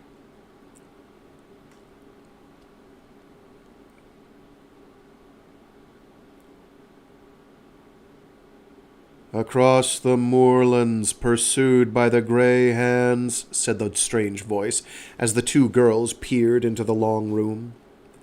The room was normal enough in its fittings, except for a very low table away to the left, which stood on glass legs. On this table, seated in a black vulcanite chair fitted with switches, sat Dickie. His face was of a dead, pasty whiteness. He was leaning back, his head resting in a cup-shaped vulcanite headrest, and his white face staring up at a dome of bluish metal suspended from the ceiling by thick rods of vulcanite. From the dome there came down two metal rods with little bright metal balls at the ends,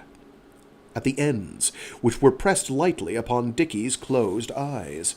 Round his head was an India rubber belt, strapping a peculiar dull-colored ring to the center of his forehead, and within the ring there glimmered and winked a curious green light, flashing and disappearing oddly.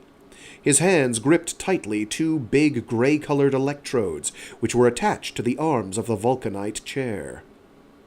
It is not like that Mary Shelley story. There he sat, with never a movement or sign of life, except for the strange, slow, automatic moving of his lips, dropping words like dead things into the room. By the side of the motionless talking automaton stood Vivian upon a broad stool supported on glass legs, like those of the table. He had a large notebook in his hand, and as the dead alive brought out that constant dropping of uninflexed words, he wrote steadily. From time to time he would lay his fingers gently on the pulse of the man in the chair, but for this he wrote always, calmly, methodically, evenly. As Madge looked, trembling with a kind of nerve sickness which had seized her as she grasped all these things, she caught again those words that came dropping so dreadfully from the white, stiff-moving lips. "The face rose over the wall." Her attention was taken by Gertrude, who was shaking her arm. "It's Dickie's tale about the moon word," she whispered in trembling excitement. "The one he told us he was writing. The man's got him to sleep with electricity or something, and he's making him tell it all. Oh, I... She grew incoherent in her excitement. "He'll kill Dickie if we don't stop him," she got out at last. The three grey figures bowed across the silent breadth of the plain, and there rose something up out of the shadows of the left of the wall, the voice continued monotonously. And all the time, Vivian wrote steadily. "I'm going in," said Madge in a quiet voice, and she pushed the blind forward. Vivian turned with the rustle of the blind, and now... Vivian turned with the rustle of the blind, and now stood looking silently at them with an inscrutable expression. "What does this mean?" he began at last. But at that moment something in Madge seemed to give way, and she rushed at him with all her might, pushing him with both hands off the low, glass-legged stool on which he stood, so that he fell crashing and rolled bodily on the floor. Then, stretching out her arms, she would have touched Dickie and probably have caused his death, for she was standing on nothing to insulate her, as Vivian had been standing. Moreover, Dickie's death would quite possibly have caused hers, for the current would have earthed through her. It was Vivian who saved her, with most marvelous presence of mind, coupled with characteristic brutality. "Don't touch him!" he shouted, even as he fell. Then, while he still rolled from his fall upon the floor, he kicked her legs violently from under her, so that she too came headlong. He was up in a moment and made to raise her, but she refused his hand and staggered giddily to her feet. "So sorry if I was a little rough," said Vivian with perfect calmness. He stepped to the wall, pulled over a big vulcanite switch, and instantly the glimmering, flickering light died out upon Dickie's forehead. At the same time, his hands released their tension upon the big gray electrodes. Vivian turned to Madge. "Mr. Temple is safe to touch now," he said quietly. He walked across the table and with the greatest ease lifted the young man down and carried him to a couch. Then he stepped away and left him to Madge. In turning away, he saw his notebook on the floor where he had dropped it when Madge pushed him over. He picked it up, but as he turned round with it, he found Gertrude in front of him. She gripped the book, evidently expecting that she would have to tussle for it, but he gave it up to her without an effort or a sign of emotion. Looking at it, she found it covered with shorthand, which she was able to read. "Oh, you brute, picking his brains!" she cried vehemently. "You brute! You might have killed him! You wouldn't care a pin if you had! He looked at her calmly, but said nothing. Neither did he attempt to take the book from her. Over by the couch, Madge was silently attending to Dickie, who was now feebly conscious. She chafed his hands and kissed him, the tears running quietly down her face all the time. Presently she turned from the couch to Vivian. "Will you call a cab, please?" she said, and he went. While he was gone, Gertrude had a sudden idea. She stepped across to the writing table where a pile of notebooks similar to the one she held, were placed on one side. She picked them up, and, glancing through them, she found them all containing parts of the same story set down in shorthand. She picked them up and counted them. There were 6 in all. Then, as Vivian came into the room to announce that the cab was at the door, she looked her angry defiance at him, but made no pretense to hide the books. The man said not a word, nor attempted to touch them in any way. He helped Dickie up and aided that still dazed young gentleman down the stairs to the cab. As he shut the door after they were all in, he made one terse remark. "Of his own free will entirely," he said, and turned away into the house, indifferent to their reply, a truly extraordinary man along certain lines. "Yes," Dickie told them a week later, "that's all right. I was willing to be his subject for that trance mucking about, but I never thought it could harm me. I guess he must be a rotter after all, or he'd never have let me into it. Led me into it, maybe. No, I never dreamt he was playing the pirate. He's a queer chap.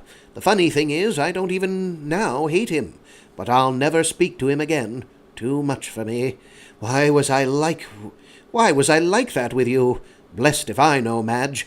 I suppose it was with all that trance business. Perhaps there was some suggestion about it. You know what I mean. You see, old Vivian wouldn't want you interfering. Eh?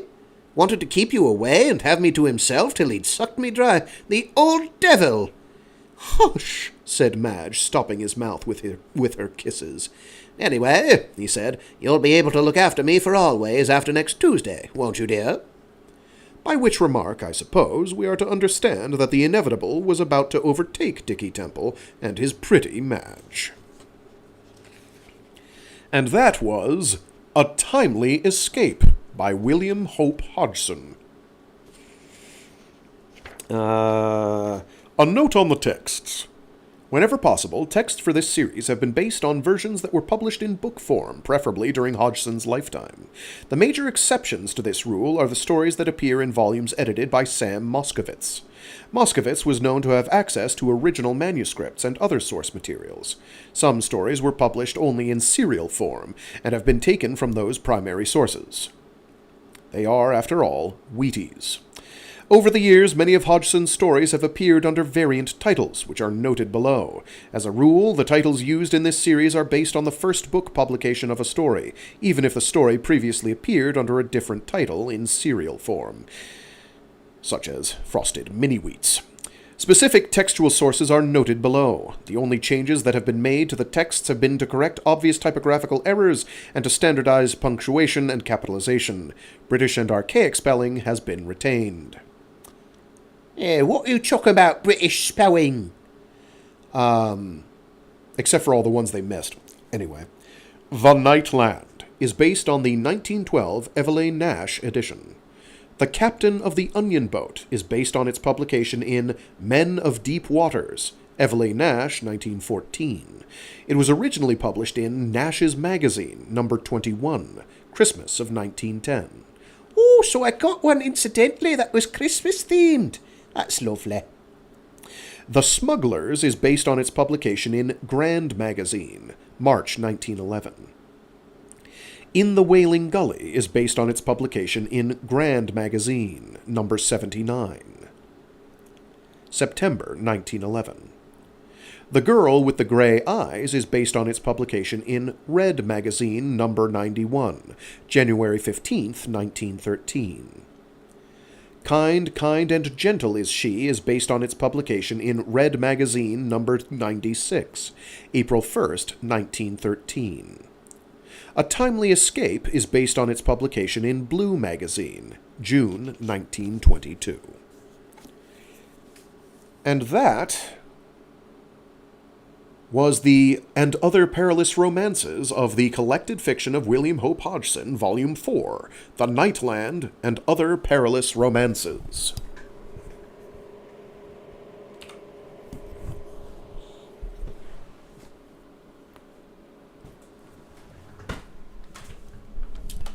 As I clunk things around. That one ran actually slightly less long than I was afraid it would, but it ran pretty long. So, as I was going to start yapping, before we started reading, but decided not to, expeditiousness being the expediency being the better part of valor. This may well be the last stream for this year, and it could be a couple of weeks before I'm able to do another one. Not, unfortunately, because I'm vacationing, but because my work schedule is kicked into something abominable. So, it could be pretty messy. It will be catch as catch can. I will get the playlists updated today. So that'll be done this evening, my time. Well, in an hour or so. I don't know, hour or two, however long it takes YouTube to finish doing its thing. I may be able to do one next Friday. I am not absolutely positive that I will be, but I will try for it. I'll probably just do some random assorted short stories. Maybe I'll do, because I've got some seasonal tales that I have floating around that I can maybe do. Otherwise, I'll just pick something at random and roll with it. Let's see. So yeah, I just want to thank everybody who's been tuning in over the last year or several years, as the case may be. Appreciates y'all. I am going to continue doing these, but there will be a bit of a gap in service. And it'll take a while for me to get onto a regular schedule again. Once I am able to get onto a regular schedule, I will let everyone know what that regular schedule is.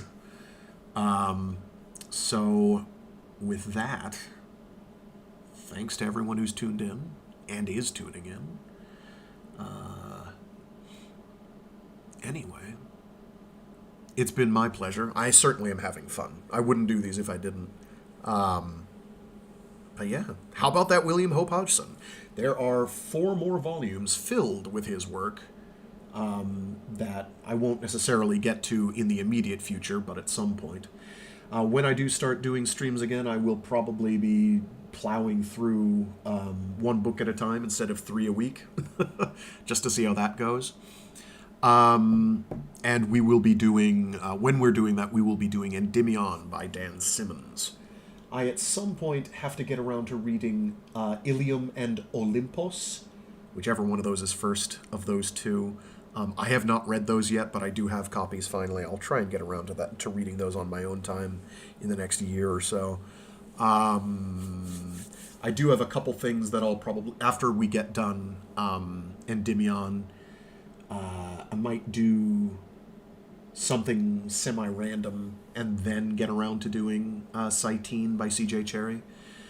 But that's looking out months and months away, so I'm not going to think too hard about that.